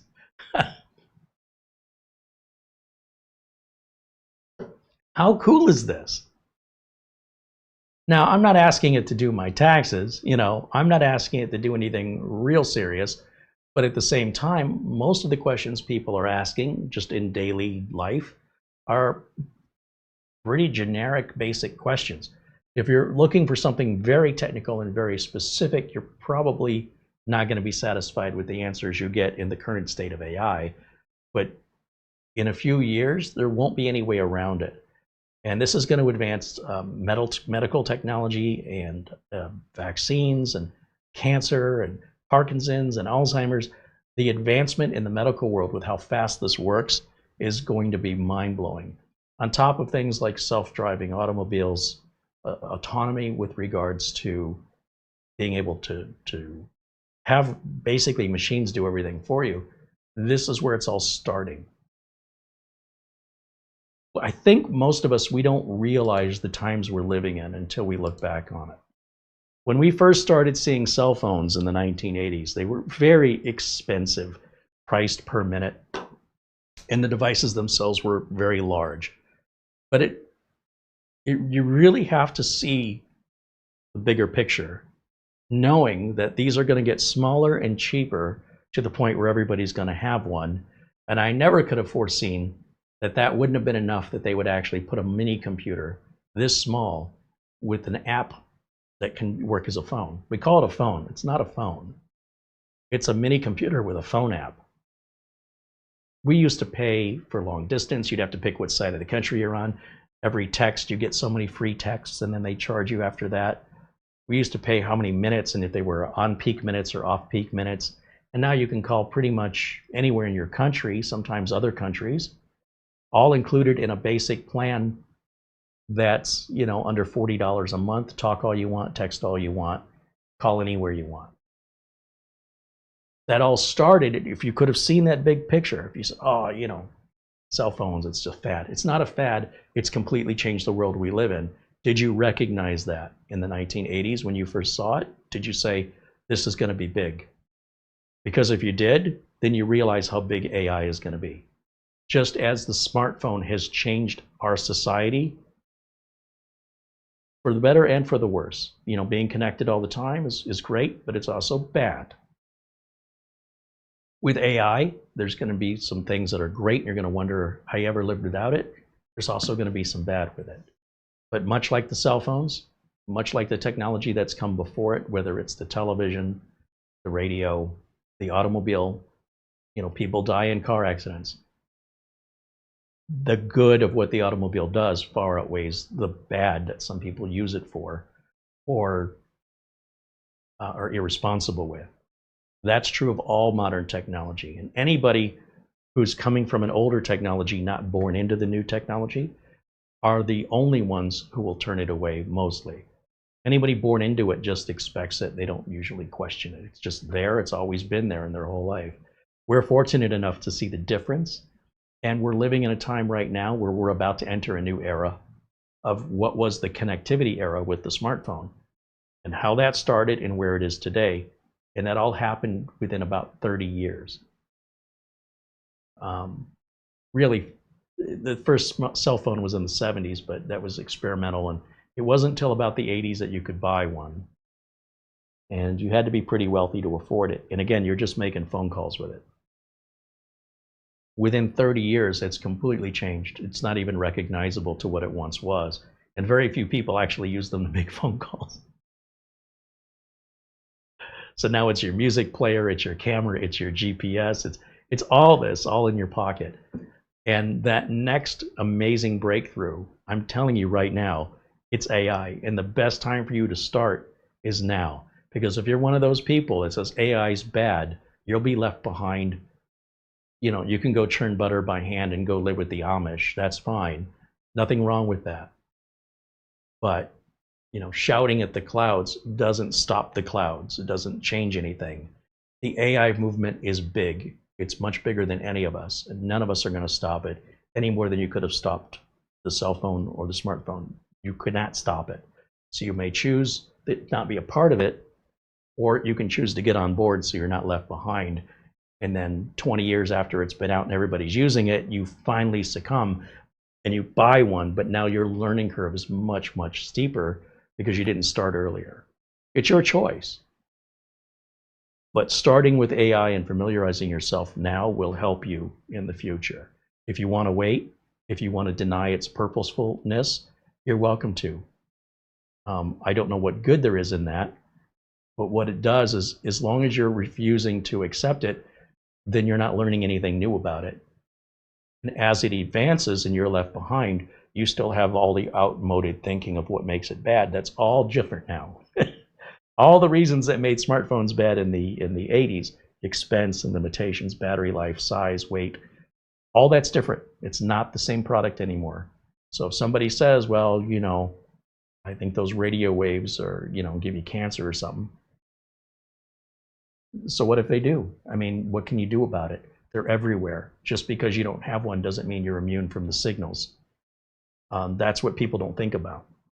That being said, I strongly respect people's individual decisions on how they choose to live their life. Where I draw the line is telling others that they should, you know, adopt your line of thinking and become isolated away from the rest of society. I don't think that's healthy, but you know, people have the freedom to do that, and I have the freedom to respond and say that's irresponsible. If you want to do that to yourself, go do that to yourself. But to recommend other people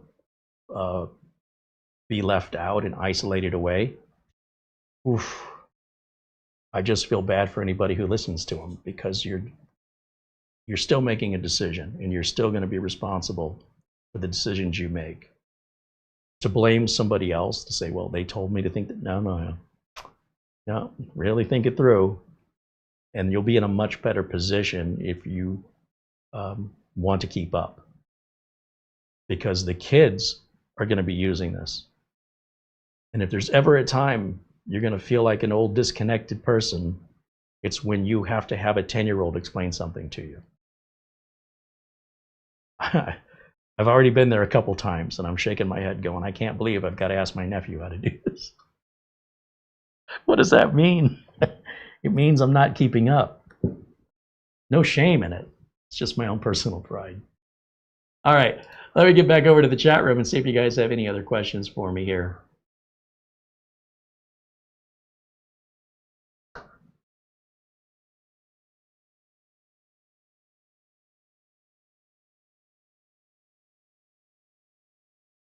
Andy says the first cell phone I had looked like a World War II walkie-talkie. Yeah, well, they weren't that far apart.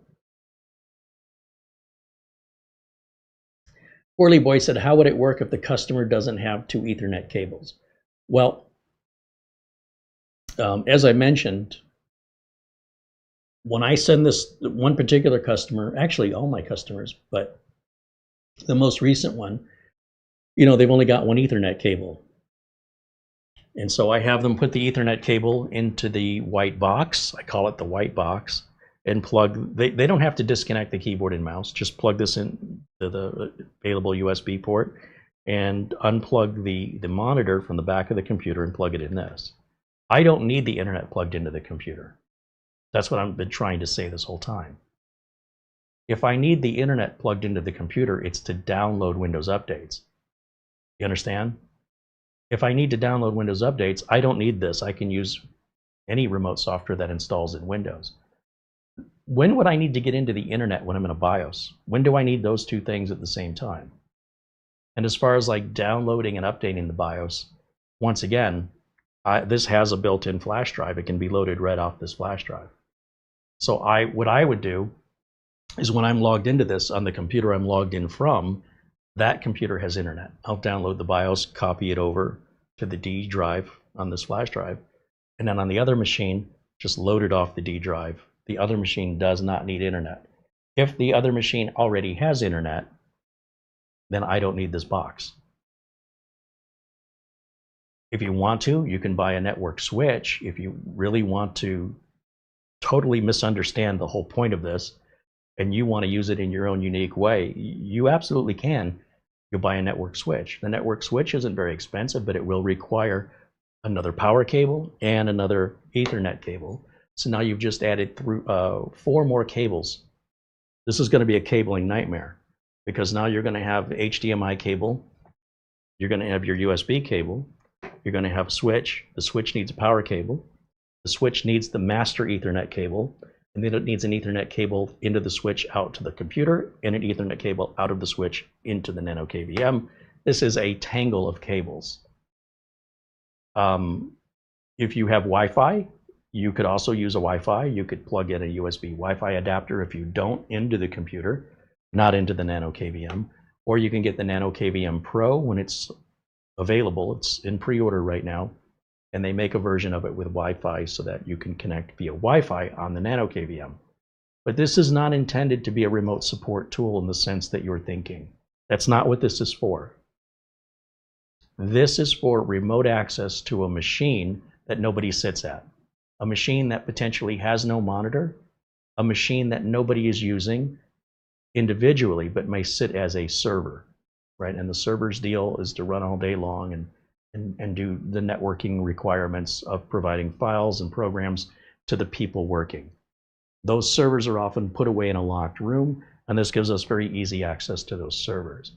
I've sort of modified its intended use because of the unique situation we're in with Windows 11 upgrades and the need to update a BIOS, which I cannot do through Windows remote software.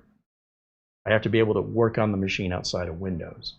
That's what this allows me to do. If I'm outside of Windows, why do I need a network access on the machine outside of Windows? And if I'm inside of Windows with network access, what do I need this? Just use a free remote software. So they're two different tools. And it doesn't mean you have to use the tools that way, but that's how I use them.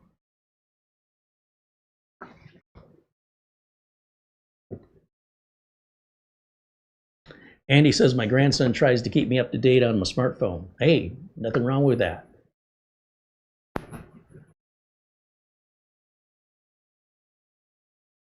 Bruce says, I felt like an old disconnected person when I was 10 years old. I hear you.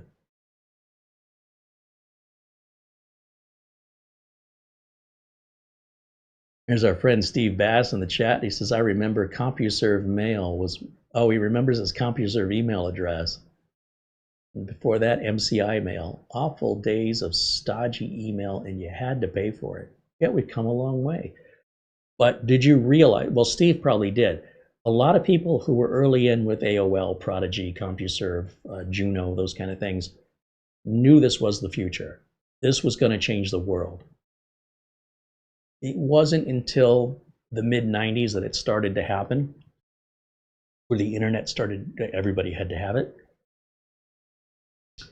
And then when you combine that with the smartphones, which were again just phones and texting, because before that we just had pagers where a phone number would appear and you'd have to find a phone and call that person back and find out what they wanted.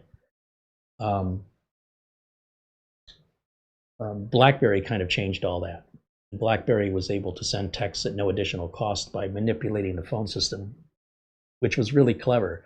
So the phone companies that wanted to charge you for your text, you could get around all those charges by using a BlackBerry. So everybody needed a BlackBerry. And then iPhone, this computer company that's never made a phone ever, just suddenly comes out with a phone that has a touch screen. There's no buttons on it. What a terrible idea. Yeah, I got that one wrong, didn't I? So did BlackBerry. BlackBerry's like, we're not gonna, that's just dumb. Turns out the public thought otherwise. So BlackBerry kind of went bye-bye. I think they're still around, but they're not the same company anymore. They're out of Canada, by the way. And then other phone companies like LG and Samsung and Nokia, you think about the phones we were using prior to 2010, they're very different from the phones we're using today, just 15 years later. Now we have a full working internet-connected browser in our pockets that just also happens to make phone calls that nobody seems interested in doing anymore. They just want to send texts, which I'm okay with. It's just sometimes phone calls are faster if there's a lot that has to be said. But it's a nice way to just kind of reach out to somebody and say hello, just for the sake of saying hello, versus making a phone call when you have nothing to say. Just checking in. You okay? We're good. Okay. Well, guess that could have been a text. Anyway, AI is definitely that next phase, and we're in it now. And this is the time to start familiarizing yourself with its potential and to start experimenting with it. Like I've given you a few examples, but think outside of the box. You have a squeaky hinge on a door you want to fix? Do you have a device you're wondering how it comes apart that you need to repair? Do you want to know how the remote on your TV works? Do you want to know how to change the oil in your car? Do you want to know what that button on the dashboard does? Try asking AI. If you're in a particular situation and you're not quite sure how to proceed, maybe one person has a certain perspective and you have a different perspective, and you're not quite sure the best approach without making it worse, without escalating it, you're welcome to ask one of these AI services, if one person says this and another person says that, where can we find compromise? And it will give you suggestions. They may not be useful, and on the other hand, they might be just the answer you need, or in its current state of AI, get you started. And once you have that start, then you can finish it from there. You're like, oh, that's what I needed. That was the seed. Once I have that, I've got it from here. That's where AI is right now. But where it's going is it's going to even teach you how to get to the answer. So instead of, let's say a student is wanting to get the answers to a test question, rather than just giving the student the answer, it will explain to the student how to get to the answer and then give the answer so the student can check their work and make sure they got to the same number or the same solution. So it's going to potentially replace teachers. It's going to potentially replace, in some cases, even doctors. Because if you're able to provide all of the same information a doctor would collect, then it has this huge database to find out what those symptoms are, what they're related to in order of let's say what's most common versus what's least common. It's exactly what a doctor does, like a general practitioner. On the other hand, it's not going to put stitches in or stop bleeding or give you CPR. So there's always going to need doctors, but just that basic sort of what's happening right now, you don't want to use Google. You will have every disease known to man, and then you'll be really freaked out with anxiety. You'll be visiting the emergency rooms soon. It's also free of advertising right now. When I'm using the Copilot app right now, there's no sponsorship, no ads. So I'm not sifting through search results, skipping the first few, trying to find the one that's relevant. If I'm looking for a phone number to tech support, don't use Google for that. But right now, AI it's not perfect, but it's a lot more accurate than Google searches are in that regard. Because Google searches will point you to a fake phone number that they think is real because of search engine optimization that the scammers have done. That doesn't work with AI. AI is mostly, there's always workarounds, but mostly the AI is intelligent enough to know that it's being manipulated. And when it is manipulated successfully and it's brought to the attention of the developers, they seal that up. So every day it's getting better than it was the day before. It's not perfect. Don't rely on it 100%. In my opinion, you shouldn't rely on any technology 100%. I would not drive a car if I did not understand how a car works. That's just inherent to who I am. If I don't know just the basics of, if the car doesn't start or how to change a tire, if I'm just helpless because I turn the key and that's all I know, I'm not comfortable using the technology unless I first understand how it works. That's critical to me in the way that my personality is. I refuse to be a victim. I need at least a baseline of understanding of how this works so that if there is a simple solution that can get me back up on the road and keep me going, I don't want to wait an hour for a tow truck or for somebody to wiggle a wire that I could have done myself. I don't need to be a damsel in distress. On the other hand, I also need to recognize when it's a serious problem, and the best course of action is to call the tow truck, to know the difference. And understanding how AI works, understanding how programs work, and understanding how computers work, I know not to trust any of them 100%. They always need babysitting and auditing, even to this day. And I am a bit concerned that kids growing up with this stuff, they think it's infallible. And as a result, they don't learn the skills themselves, so they become dependent on it. I don't mind choosing to use it, but I never want to be in a situation where I have to. And I always audit. If I automate backups and it's on a scheduler, I still check that the scheduler is running and the backups are being made correctly and all the files that I'm backing up are still being backed up. I don't just trust it's doing it. There is zero trust with me and technology. Doesn't matter if it's a car or a clock. I want to know how it works. I want to check it against another clock to make sure it's got the right time. And I want the basics. I don't need to know how to build one from scratch. I'm not going to be the professor on Gilligan's Island, but I need to understand where the batteries are, how they go in, and what function the batteries serve and why they're important, to give you an example. I extend that perspective to my audience under the assumption that you guys relate to that you do want to know. For the audience that isn't here, they don't care. As you can see, we represent a very small portion of the public to be self-reliant and self-sufficient.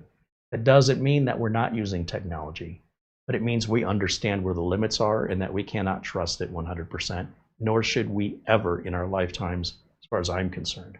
There's no harm in checking it if it's not doing anything wrong. And there's no harm in checking it if it is doing something wrong, that you learn about it sooner and you're able to nip it in the bud before you become reactive to it instead of being proactive in avoiding the situation that will eventually rear its ugly head that you'll be forced to deal with. If a customer calls me and says, our building burned down, we need the backups, we lost everything, and I go pull the backups and realize they haven't been backing up for the last 8 months, that would be reactive. Not good. David Graham with $2 says, my co-pilot loves me. It cares. I love my co-pilot. Yeah, I wouldn't go that far, but look, man, I'm glad to see you're embracing new technology. Embracing is just a figurative term, not a literal one, but you do you. Eddie says he used DeepSeek. Yeah, Mara likes DeepSeek as well. She likes to look up recipes, low-carb, sugar-free alternatives to anything from cake frosting to full dinners. It's helped her out a lot. Sometimes it's dead on, and other times it needs some correction, most of the time. But it gets her that head start. She's like, oh, I see, this makes sense. We just need to change this and change that. Now, you're not going to have any influence on DeepSeek or Copilot. You cannot manipulate it. So if you want to try to train Copilot, you can't. That's done at another level. So you can't sit there and make it racist. Somebody at a higher level can do that, but you cannot. There are others like Grok and such where they can be manipulated. Usually requires some inside commands, but mostly you cannot change its source that it's going to for the information. So you don't waste your time trying to train it. You can't train it. That's other people's jobs to do. But as it's being trained, it's getting smarter, it's getting better. But if you say to Copilot, the answer you gave me is wrong, Copilot will say, thank you for letting me know, but it doesn't change. If you ask the same question again, it doesn't change its answer now that you've told it, because it doesn't believe you. It just says, thank you for correcting me, and that's the end of that. It will be up to the developers to correct any code. So you cannot train the AI unless you have your own local language model and you want to do all that on your own. But again, that's at a much higher technical level, far beyond me suggesting you embrace AI. Now that's a whole nother level beyond the scope of the channel. The opposite end of the spectrum. BlueSky said, do most AI applications have access to real-time info, or are they limited to what they are told to know? Yes and yes. They may be told to know real-time info.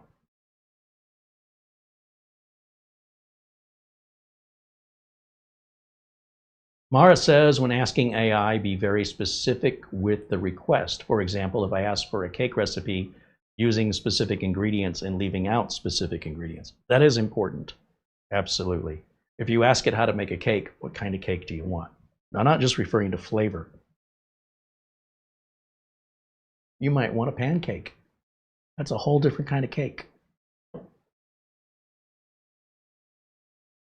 Barry Russ with a $10 super chat. Thank you, Barry.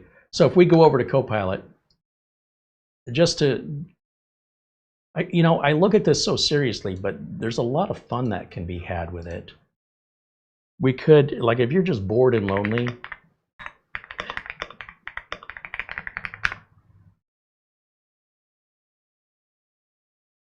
what kind of friend am I looking for?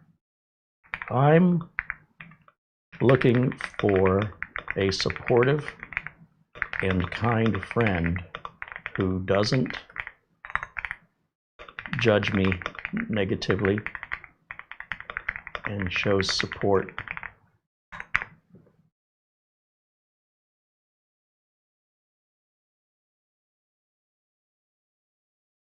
What is your favorite comfort activity?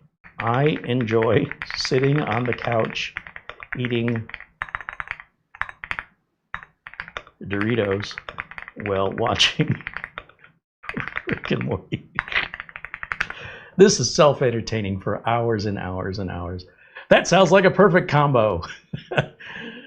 The Rick and Morty's Wild Adventures and the crunch of Doritos is peak relaxation. Do you have a favorite episode? Like, it'll engage you in conversation. It's fantastic. It's a never-ending game. You thought Monopoly was a long game. But remember, it's not real. It's okay to just abruptly walk away from the conversation and shut it down. What should I eat for dinner?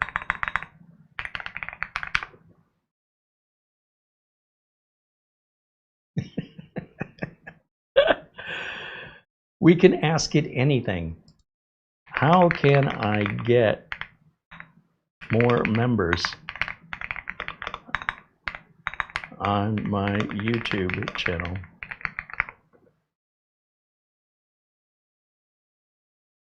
There's actual helpful tips.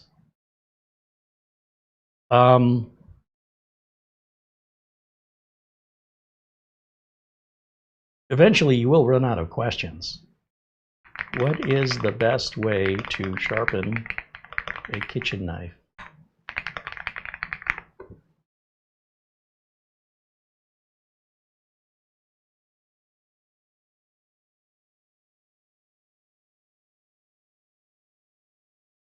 What is a great recipe? This one's for Steve Best, for sourdough.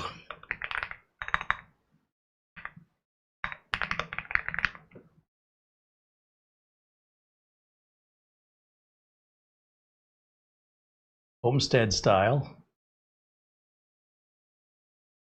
What else can I ask?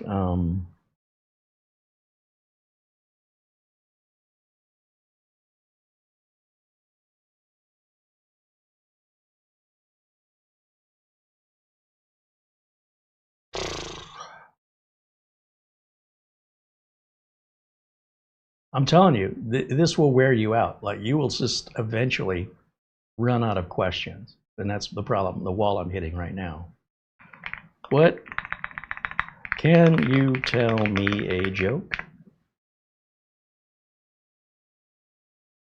Why did the sourdough break up with the baguette? Because it needed space. Want another? Yeah, just give me another. Why don't eggs tell jokes? Because they'd crack each other up.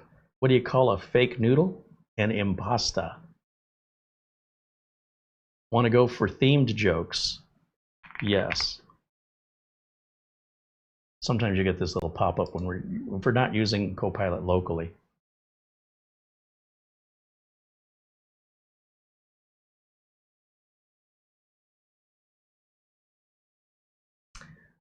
Okay, there's some existential jokes. What else do we have? When will the nano-KVM Pro be released?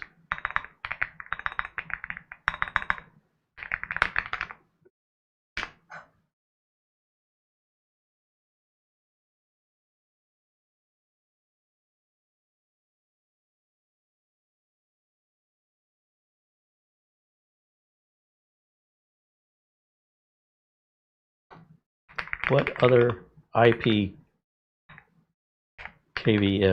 exist?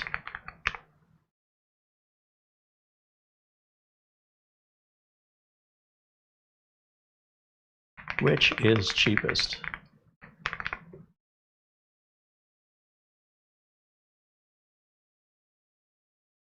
Can't get this in the United States, so that doesn't work for me.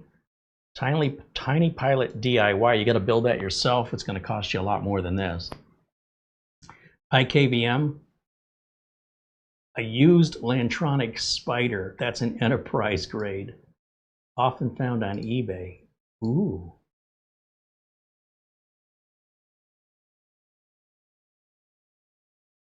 Anyway, yeah, it's very addictive. So, and often I don't think about it, but when I'm displaying it here, it's often computer related. But I want to emphasize there is no topic you can't ask it. And if the topic is one that could be dangerous or harmful, you just simply say that's something I'm not going to talk about. You know, anything that could be destructive, it's going to politely tell you that it cannot answer the question. For obvious, that should be obvious reasons, right? But if you try, you can try if you think it's fun to try and see what you can get out of it. It's your time. Have fun. You're not breaking any rules by trying. Let me get back over to the chat here. Let's see what else we have.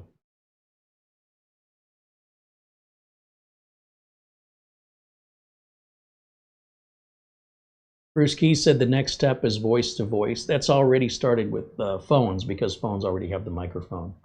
A lot of computers don't have built-in microphones, and until they do, there's probably not a lot of people that'll use that feature outside of their phone.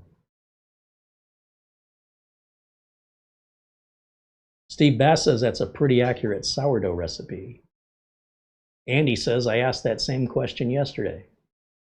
And you can tell Copilot or any AI assistant to refine that a little more. So if there was something about the recipe that was missing, or an ingredient that you wanted that wasn't included, say do it with this ingredient or do it without that ingredient. If I'm asking for a Mexican food recipe and it contains cilantro, I don't want cilantro. So when it gives me the recipe with cilantro, I'll say, give me the recipe without cilantro, and it will modify it. It's so much more powerful than a Google search in that way. It will absolutely be the replacement for searching. And it's going to happen quick. You're going to blink your eyes and it's going to seem like it. Look how fast smartphones took over. Landlines are nearly impossible now to find unless they're VoIP. Everything's based on the internet now. So it's pretty exciting. And of course, you know, there's a downside, as there is with everything, but I think the good far, far, far outweighs the bad.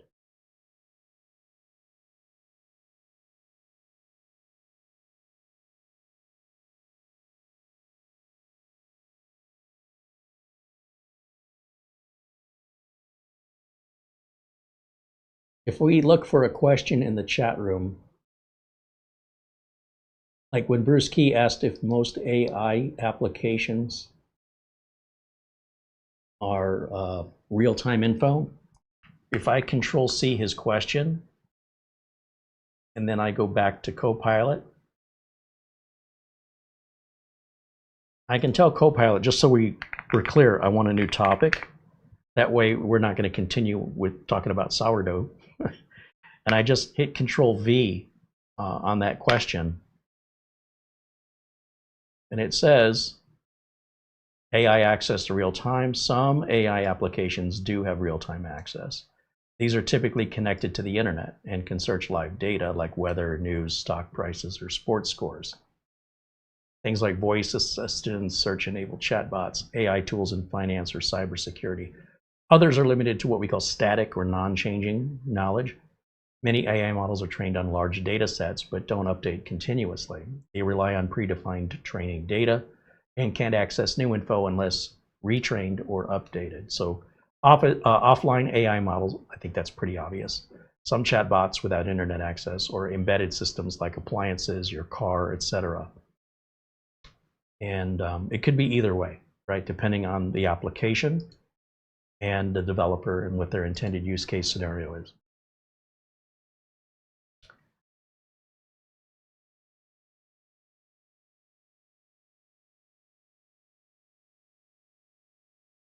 Michael says hello in Bilth Wells in South Wales in the UK. Well, welcome into Michael.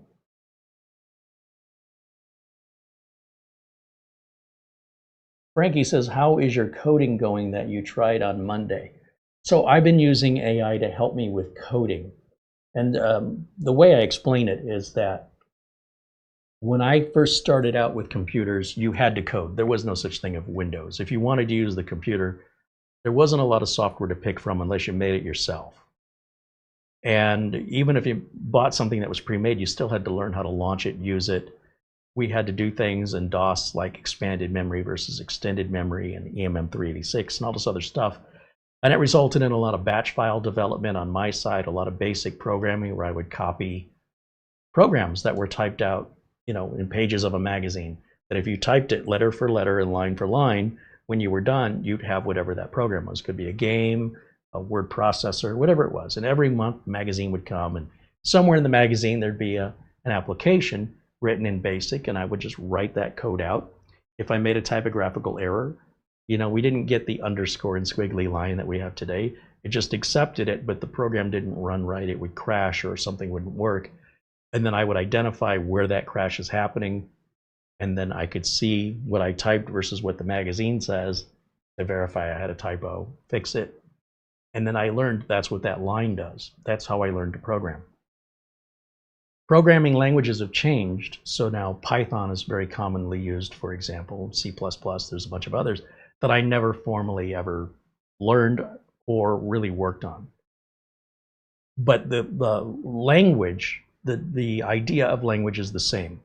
So, for example, I don't know Spanish, but I know some Spanish.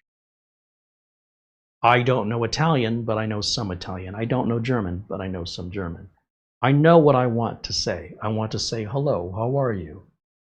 One more beer, please. Where is the bathroom? Very common things. No matter what language somebody speaks, they're all going to have words for this. I just don't know what the words are. So by knowing how programming works, the concept of it, all I need to do is translate what I know into the language of Python or into the language of C, C++, or whatever I'm writing in. And no differently than I would converse with somebody here on the internet who's writing back to me in a language I don't know, I would translate that to English and then write my English out and translate it back to their language and then copy and paste that response. It's much slower to communicate that way, but at least communication's possible. So what I've been using AI for, Copilot specifically, is I'm trying to write a little bit of the Windows 11 optimizer just for fun to kind of exercise those programming, what's the word? I always enjoyed developing my own software. I never liked writing it for other people. I always liked writing my own stuff. So if there's something I want to set out to do, I can either wait for somebody to get around to doing it, which probably won't ever happen, or I can get off my butt and do it myself. And that was the, mother of invention right there, was that necessity of wanting this application that didn't exist and figuring out what I needed to do to write it, which required looking in glossaries of magazines and figuring it out from past experience, similarities, and take this code and put it over here and that code and put it over there. And then maybe just the little middle part is what I'm missing. And just the research then would have been done in books. Today, I know exactly what I want to do. I just don't know how to tell Python how to do it. So I explain to Copilot what I'm trying to accomplish step by step, and Copilot gives me the code. And I try the code, which almost never works, and I tell Copilot that code didn't work because of this error, and Copilot says, oh, okay, try this. As I'm familiarizing myself with this code in Python, some of the code gets repeated. So I'm, by default, picking up Python in much the same way that I picked up Spanish. There's some very basic Spanish that just gets said all the time in Arizona. And so while it's possible, and I don't know how, somebody from Mexico can live here and not speak a word of English, I have somehow learned to speak Spanish, even though I've never spent more than a day in Mexico. So if somebody says, hola, me llamo CareyHolzman, mucho gusto. ¿Cómo está? Mi perro es muy amable. Buenas tardes. Buenos días.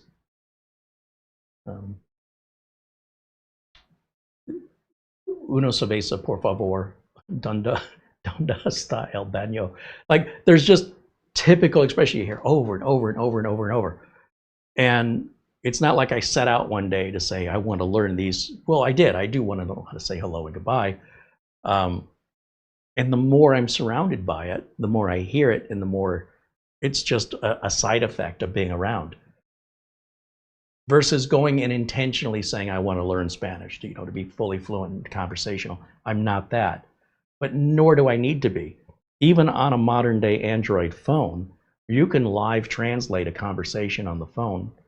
On an Android phone, at least on my Samsung, it says AI Assist. You hit AI Assist in a phone call. You ever see that button on your phone? Press it, watch what happens. It's going to start translating when the other person talks into your language and when you talk into their language. It's really annoying, but I can see where that could be helpful. And I say it's annoying because when I pressed it, it hasn't done. I haven't pressed it on purpose. Who's the third person talking in this call? It's the AI assistant. And this is just, again, the beginning. It's going to get better and better and better, and language barriers are going away. And much the same way, it's true for coding. I don't need to know Python to code in Python if I know how to code. If I already know how to speak one language, it's easy to convert it to another language. And that's no different in programming. But in the old days, you'd buy a book on Python and you'd read it. And then in my head, I'd say, okay, well, no differently than if I spoke one language and I read a book about another language, I would translate it to what I already know. If I don't know what hello means, it doesn't do me any good to learn what hello means in another language. So because I already have a baseline understanding of coding to begin with, then I'm just learning how to speak that language in another type of coding language. But if I don't even know a regular conversational language, I'm not quite sure where you start with that, because you wouldn't know how to read. You'd have to have somebody teach you. That usually happens, obviously, when we're infants and we learn it from our parents. We're not necessarily learning this in school. We're picking it up by being surrounded by it every day. And in much the same way you can learn computers, the same way you can learn, this is how the human race has learned for thousands of years. Monkey see, monkey do. That still holds true today. It's not necessarily the most efficient way to learn. School is better, but if school's not an option, or if you're in no hurry, you go at your own pace, and just through repetition and consistency, things become second nature. Scott says, thanks, Carey and Mara. Great stream. Thank you, Scott. Van Laird said he just fixed an error in Device Manager with CT. Carey's teaching. Thanks, Carey. I don't know what that means. Does that mean you use Copilot or something else? It's okay if you did.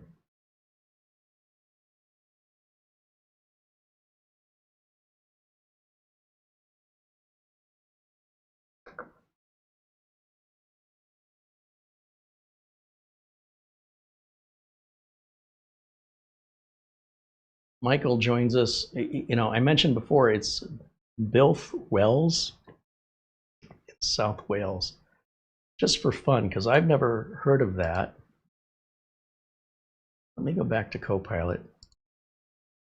Say, tell me about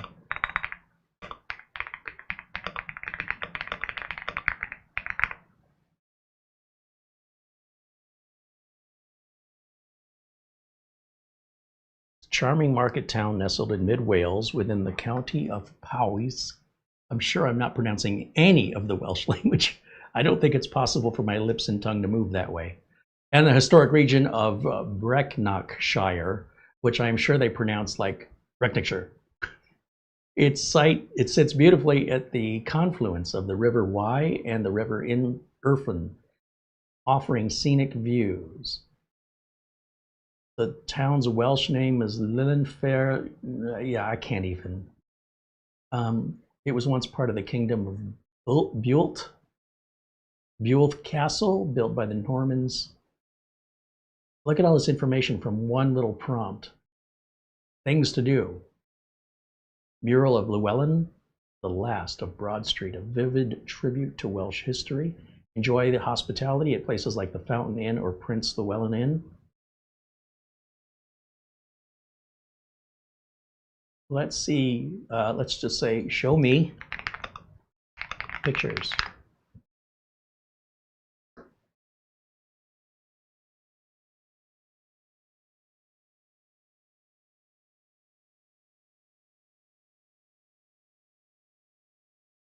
These links will take you to pages with photos and travel info.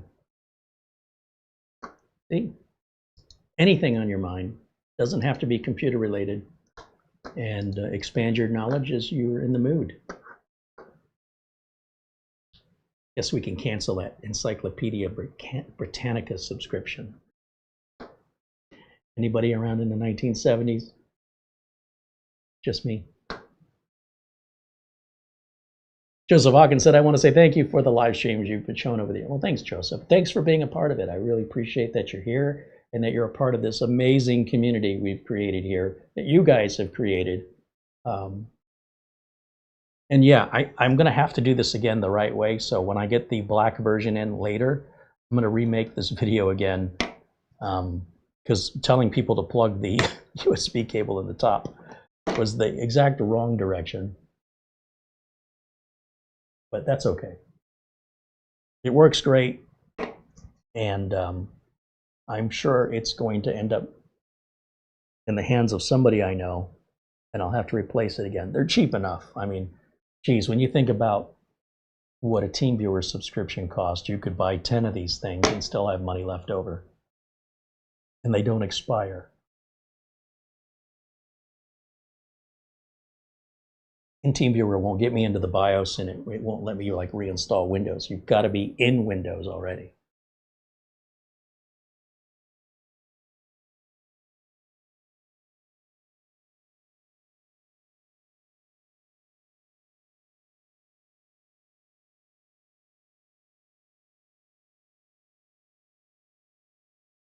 But Frankie, to go back to your coding question, I haven't really played with it much.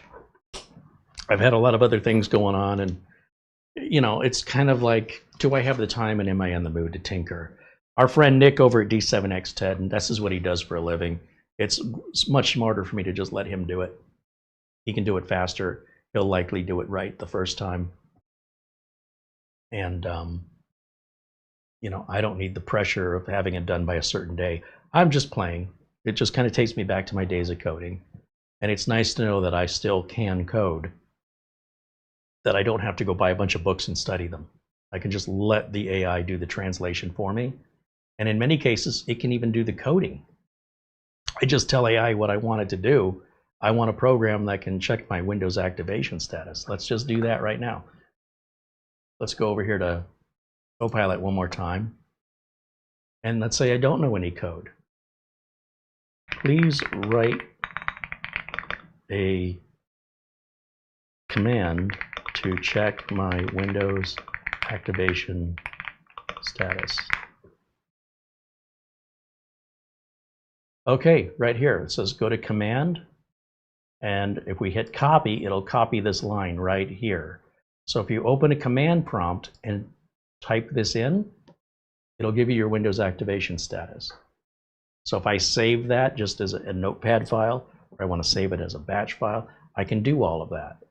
And if you want to know what it does, it tells you this command opens a small window, and it tells you if the machine is, permanently activated, you're good to go. If you want to know how you run that, you can say press Windows R, type command. When the window opens, type this in, press enter. Within a few seconds, this should pop up. You want to check more detailed license, then you can enter this command instead. This will give you a full breakdown of your activation type, license status, and expiration date if applicable. And then let me know if you want help interpreting the results. So if you want to automate and code things, you still don't need to know code. You just tell AI what the code you want to do, what it is you want it to do, and it'll make the code for you. You still need to test it and see if it works the way you're expecting. And if it doesn't, let AI know where it needs to improve, and it'll update the code and just keep repeating until you get it the way you want it. If we wanted, gosh, I don't know, how can I see my computer shares? Like maybe you've got a bunch of folders shared and you don't know which ones they are. Like which folders am I sharing? How can I see my shares? How can I see my shared folders? I don't know, that's too open. What does that mean? Go to System Tools, Shared Folders, and Shares, and you'll see a list of all the folders currently shared on your system. Or you can do it in the command prompt using the command net share, which will display the share name, path, and description. Or you can use File Explorer. Or if you want to see who has access, like this just keeps going and going and going. It's so empowering. If I have a computer problem, this is when I'm training myself to now become my default. I'm moving away from Google and more moving towards particularly Copilot, but any AI chat assistant doesn't really matter. It's like buying Ford or Chevy, Toyota or Nissan. They're all kind of the same. You have preferences, I have preferences. What I like about Copilot is it's on every Windows computer, so I don't have to worry about having to log in or access it special. If I'm on a customer's computer on site or at my own home computer, I can always do it the same on every computer that has Windows, and that's also the answers are so good as far as I'm concerned. They all need improvement, but where we're at today, it's very usable. And I just need to start creating new habits, so I start making that my default go-to for looking up answers. I still have the old habit of going to Google, and I need to stop because it's taking too much time. There's too many ads, and I got to scroll too far down to find what I'm looking for.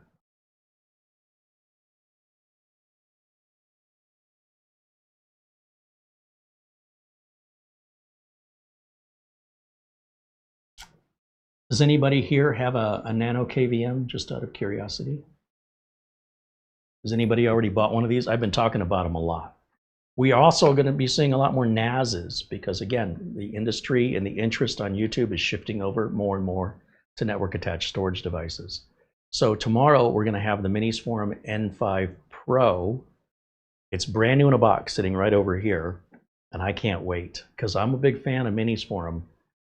And it is a first generation product, so I don't know how good it's going to be, but boy, the specs look fantastic. So I don't know about you, but I can't wait to get this thing unboxed tomorrow. We also have one from Orico. It's a 5-bay, the HS500 Pro. Hopefully we'll get to that maybe next Friday, maybe sooner. We have another unit from Orico. We've already reviewed the Ugreen. I don't see much coming out from ASUS Store or QNAP at this time, but we do have another one from Synology coming in. And I cannot get over the fact of how many people think the Synology requires Synology drives that there's not an easy workaround. Like the audience is the community, not the community, the society we're in is so trigger happy that the minute you tell them something, they just believe it and they accept it as truth. So what they're accepting as truth is that there's not a bypass. Now, it's one argument to say, well, you shouldn't have to bypass it. Okay, but that's very different from I won't buy it because there's no bypass. That's effectively what 99% of the people complaining are essentially inferring in their comment, is you are forced to use Synology drives. That would be like me telling you that I want you to do something, and you respond by thinking that you have no choice but to do what I tell you to do. That's your choice. You could also choose to say no.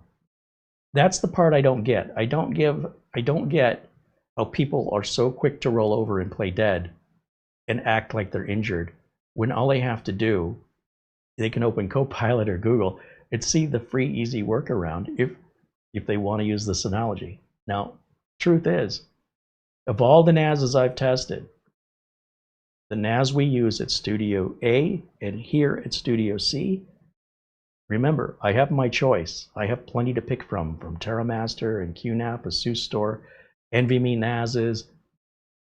Knowing everything I know about all the downsides of all of them, Synology included, Synology is still my choice. Synology isn't paying me a dime. They never have. And when I show you the workaround, Synology doesn't mind that I'm showing it to you. They've never once told me not to do that. So why aren't others telling you about the workaround? Why are they withholding information? People that are NAS videos only, not a single one of them that I'm aware of has mentioned the workaround. But I've talked to them, so we know they're aware of it. So what possible reason do they have by withholding information from their audience and allowing their audience to make their own decisions? Because if this workaround were kept secret and withheld the way other YouTube channels are withholding it, they know it and they're withholding it willfully and knowingly, I would come to the same conclusion and say I can't use it, it won't meet my needs. The drives that Synology sells aren't big enough. Now, if the content creator didn't know, well, they can't tell you what they don't know. But when they've been informed and they still won't tell you, I'm not suggesting they endorse it. I'm simply suggesting that they be a full, if you're a reviewer, tell us. Let us decide what's good and what's bad. Let us know the consequences. Let us know the benefits. I am completely baffled why none of the big NAS review channels who are well aware of this fix will even so much as mention a word of its existence to their audience. So they're sort of giving their audience very contrived information instead of full disclosure, leading the audience to believe, because they believe the content creator, that you have no choice. You absolutely have a choice. And they go, well, it'll eventually be patched.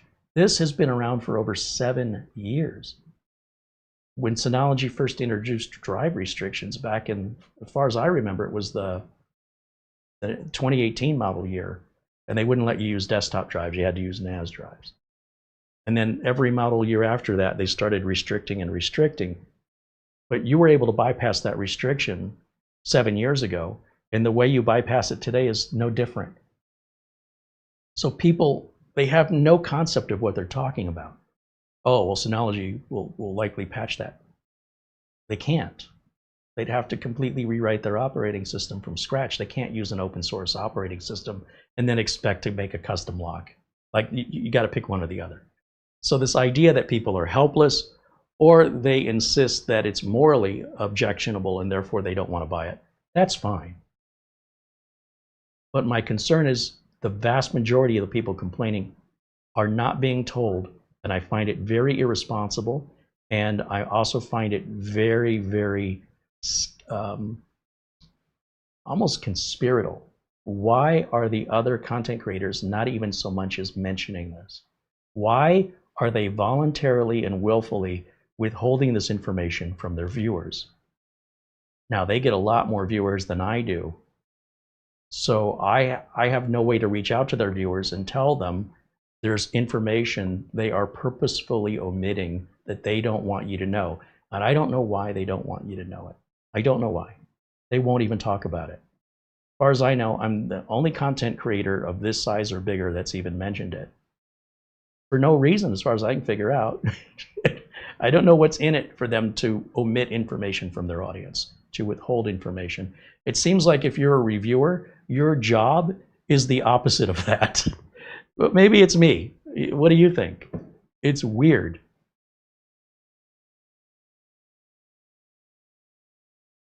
So when I tell you I've got a Synology unit coming to review, I don't want you to roll your eyes and go, oh, he's a sellout. No, Synology's not paying me a dime. And when I show you and demonstrate how to work around that drive restriction, Synology doesn't punish me. They say, great job on the video. We loved it. Would you like another unit to review? So I can't imagine why anybody would withhold information when there's no consequence to it. And it may end up resulting in people buying Synology once they realize the workaround is free and easy. You only have to do it once, and it cannot be patched. But it's the lack of knowledge. They think, well, maybe it can be. Well, show me. Well, I can't show you. Well, because you don't know. I know. That's why I'm the content creator talking about it. I've been doing this. And the NAS we're using, we've got the patch on it. But if the patch breaks, then what happens? Well, then the NAS still works. If the patch breaks, the NAS still works fine. You just get these warnings that your drives aren't compatible, and you can't repair the NAS when you're in that warning state, if you need to, and you can't upgrade the NAS, like replace a drive to a bigger drive or add another drive until you resolve that. So how do you resolve that? You run the little patch. The patch is reserved right in the task scheduler. You can have the patch auto run at every boot up if you want to, just to be safe. We don't. I'm only going to run it when I need it. So far, I've only needed it once. That's during the initial setup. Never needed it again. If I ever need it again after an update or Synology changes something, I'll let you know. I'm just saying these drive restrictions have been in place at least as far back as 2018. They just weren't as restrictive as they are today. But we work around them the same exact way today as we did back then. But it's like a cultural movement that it's hip and cool to jump on a bandwagon of hatred and of helplessness and victimization, instead of just doing a little searching and finding the free information that takes this much effort. But they'll say, well, that's why I won't buy a Synology. Then don't buy one. Again, I got no dog in the race. I'm just being honest with you. I have my choice of NASs. There's no benefit and there's no downside for me outside of my own personal preferences to choose QNAP or ASUS Store or TerraMaster or Ugreen or Minisforum or Orico or Synology. And yet, if you ask me, which are you using? Synology. Oh yeah, but not the new ones, right? Yes, absolutely the new ones. Why would I use an old one? Well, the old one that gets rid of the drive. No, it doesn't. They're just different. They still have drive restrictions. They're just different. And if you wanted to use a drive that was on the restricted list, you'd still have to use the same patch. Even if you think there's a benefit to an older model, you're buying an older processor. So it's going to be slower. Why would you want the older, slower model? So you don't have to put the 20-second patch on it?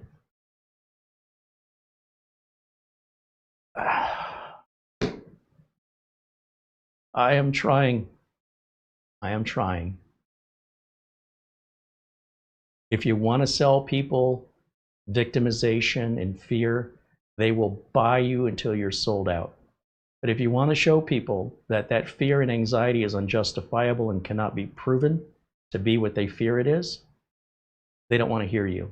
They'll go away. They want an echo chamber. They want to be victimized. They want to hate a company. Big corporations forcing me to do this. And I don't know that there's anything I can do about that. That's the culture we're in right now. But it's so sad to watch people sit there and say, there's no food. I can't eat anything. And yet there's all this food and they refuse to eat it because it won't be spoon-fed to them. And all you can do is say, man, Food's right there. All you gotta do is get up and exercise this much effort. But they choose to sit there and whine as victims. I just cannot support that concept. That's so childlike and immature. I hope the culture has a shift, maybe in the next generation, that they want to be self-reliant and self-sufficient and understand that they are not victims of corporate policies. And a lot of times you don't even have to come up with your own solution. You just have to do a quick search and the solution is presented to you. All you have to do is ask for it. So we'll see how it goes. But in the meantime, I'm glad you're all here and at least some of you know the truth, or at least full disclosure. But for all those viewers that are watching those other channels, they have no idea. The vast majority of them don't know they have a choice because those content creators are withholding, knowingly and willfully withholding that information from their viewers. And that is so offensive to me. So anyway, be careful who you take information from. Double check everything, remain skeptical. Never trust technology. Words to live by. Keep life interesting. Martin Hogg here's got a question, and then I think we're gonna wrap it up. Carey, he says, I just installed Windows 11 and I removed bloatware. So do you recommend I reinstall Copilot? You don't have to have Copilot installed. You can access it like a website. So it's really up to you. You know, it's like asking if I should have mashed potatoes or French fries. Whatever one you want. Whatever your personal preference is, that's right for you. I can't tell you what's right for you. Only you can.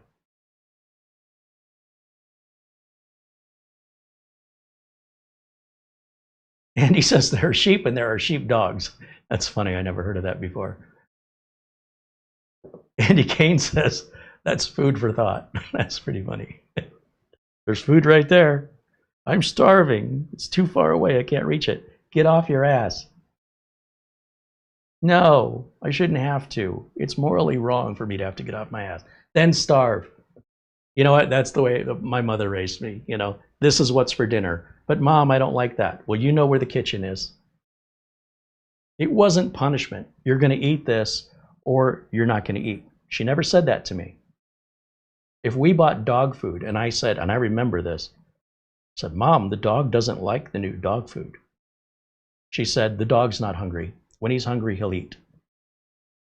So if you want to know where I get my attitude from, this self-reliance and this get off your butt and do it yourself, that's all my mother. Blame her. What comes to mind is Dr. Wayne Dyer, who's also from Michigan, and he has a famous quote. And I think I'm going to end the show on this quote. He says, I want to thank everybody in my life who ever told me no. It's because of them I did it myself. With that, thank you to everybody for watching and hanging out with me today. And I hope you learned something a little new and kind of interesting about remote access to get into BIOS and outside of Windows, and how inexpensive that is, no subscriptions and no software. And we're going to see more and more of this, by the way. This is more of these types of units from competitors are coming. Thanks, of course, to Mara for all the work she does in the background with our video notes and thumbnail creations, and working with folks like Minisforum and Orico and others to, when we get products into review, sometimes we buy the products and sometimes we get offered the products. We get offered a lot of weird stuff. Lately, it's been robot vacuums. I don't know what the hell's going on, but apparently robot vacuums are the thing. We have no interest in that. But every day, every single, how many robot vacuums, front door cameras. How many robot vacuum requests? I get probably between 5 and 6 robot vacuums a day. And they're all different. And they're all different, and they're like $2,000. See, she gets to handle all that. Yeah. I don't have to deal with it anymore. Yeah. I would be remiss if I didn't mention our friends at SCD Keys. That's where I get my Windows and Office license keys from.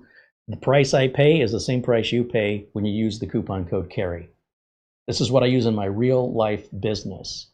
And everything has to be legit for obvious reasons, because I'd like to stay in business.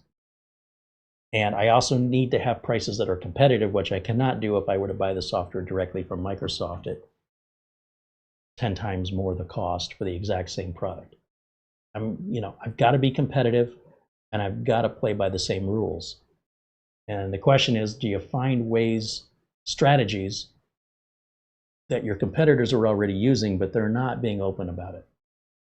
Once again, this is another thing. A lot of system builders or restaurants or businesses don't want to tell you who their suppliers are, because then what do you need them for? I don't do that. I'm full disclosure here. I'm going to tell you the tools I use, where I get them, what I pay. Everything is open and honest, because quite frankly, I see the YouTube channel as an extension of the business. So anything I do in the business, I'm happy to explain here on YouTube. If you want to start your own business or you're thinking about it, once you find out some of the complexities, when you dig down a little deeper, it might change your mind. It might get a little more involved than you thought. On the other hand, it might also be a lot easier than you thought, and it might encourage you. The important thing is I set the right expectation so that you make the decision that's best for you, to work around a lot of the common questions. And this is one that's going to come up. Where are you going to get your windows from? That's got to be legal. At least, if your business clients get software audited and come to find out there's something sketchy going on, it's any financial damages or fines are going to be reflected back on you in a lawsuit. So you might get away with it for a while, but it'll catch up to you. Since this is really the only good skill I have, I won't know what else I'll do if I lose it. So I want to make sure my customers are happy, getting good prices, getting legitimate product. And when it comes to Windows and Office license keys, that's where I get them. That's the price I pay. And I certainly appreciate SCD Key extends that offer to all of our viewers. They'll sell it to you with regular price, but you're getting my price, just so you know. I pay exactly that price. All right. I think that's going to wrap it up for today. And again, I thank you all for hanging out with me today. Thanks to all the members for making this video possible. And I hope you'll join us tomorrow as we review the Minis Forum NAS N5 Pro. This is their Minis Forum's first generation NAS product. Did they hit it out of the park, or will it leave me wanting? Will I say no more Synology? I'm going to go to Minis Forum. Let's find out tomorrow together. 1 o'clock is our start time. It's currently Pacific time in Phoenix, so 1 o'clock. Well, I mean, technically it's Mountain Standard Time, but we're on the same time zone as Pacific time until the fall. So 1 o'clock Pacific time. As always, we hope you'll join us then. And until next time, bye for now.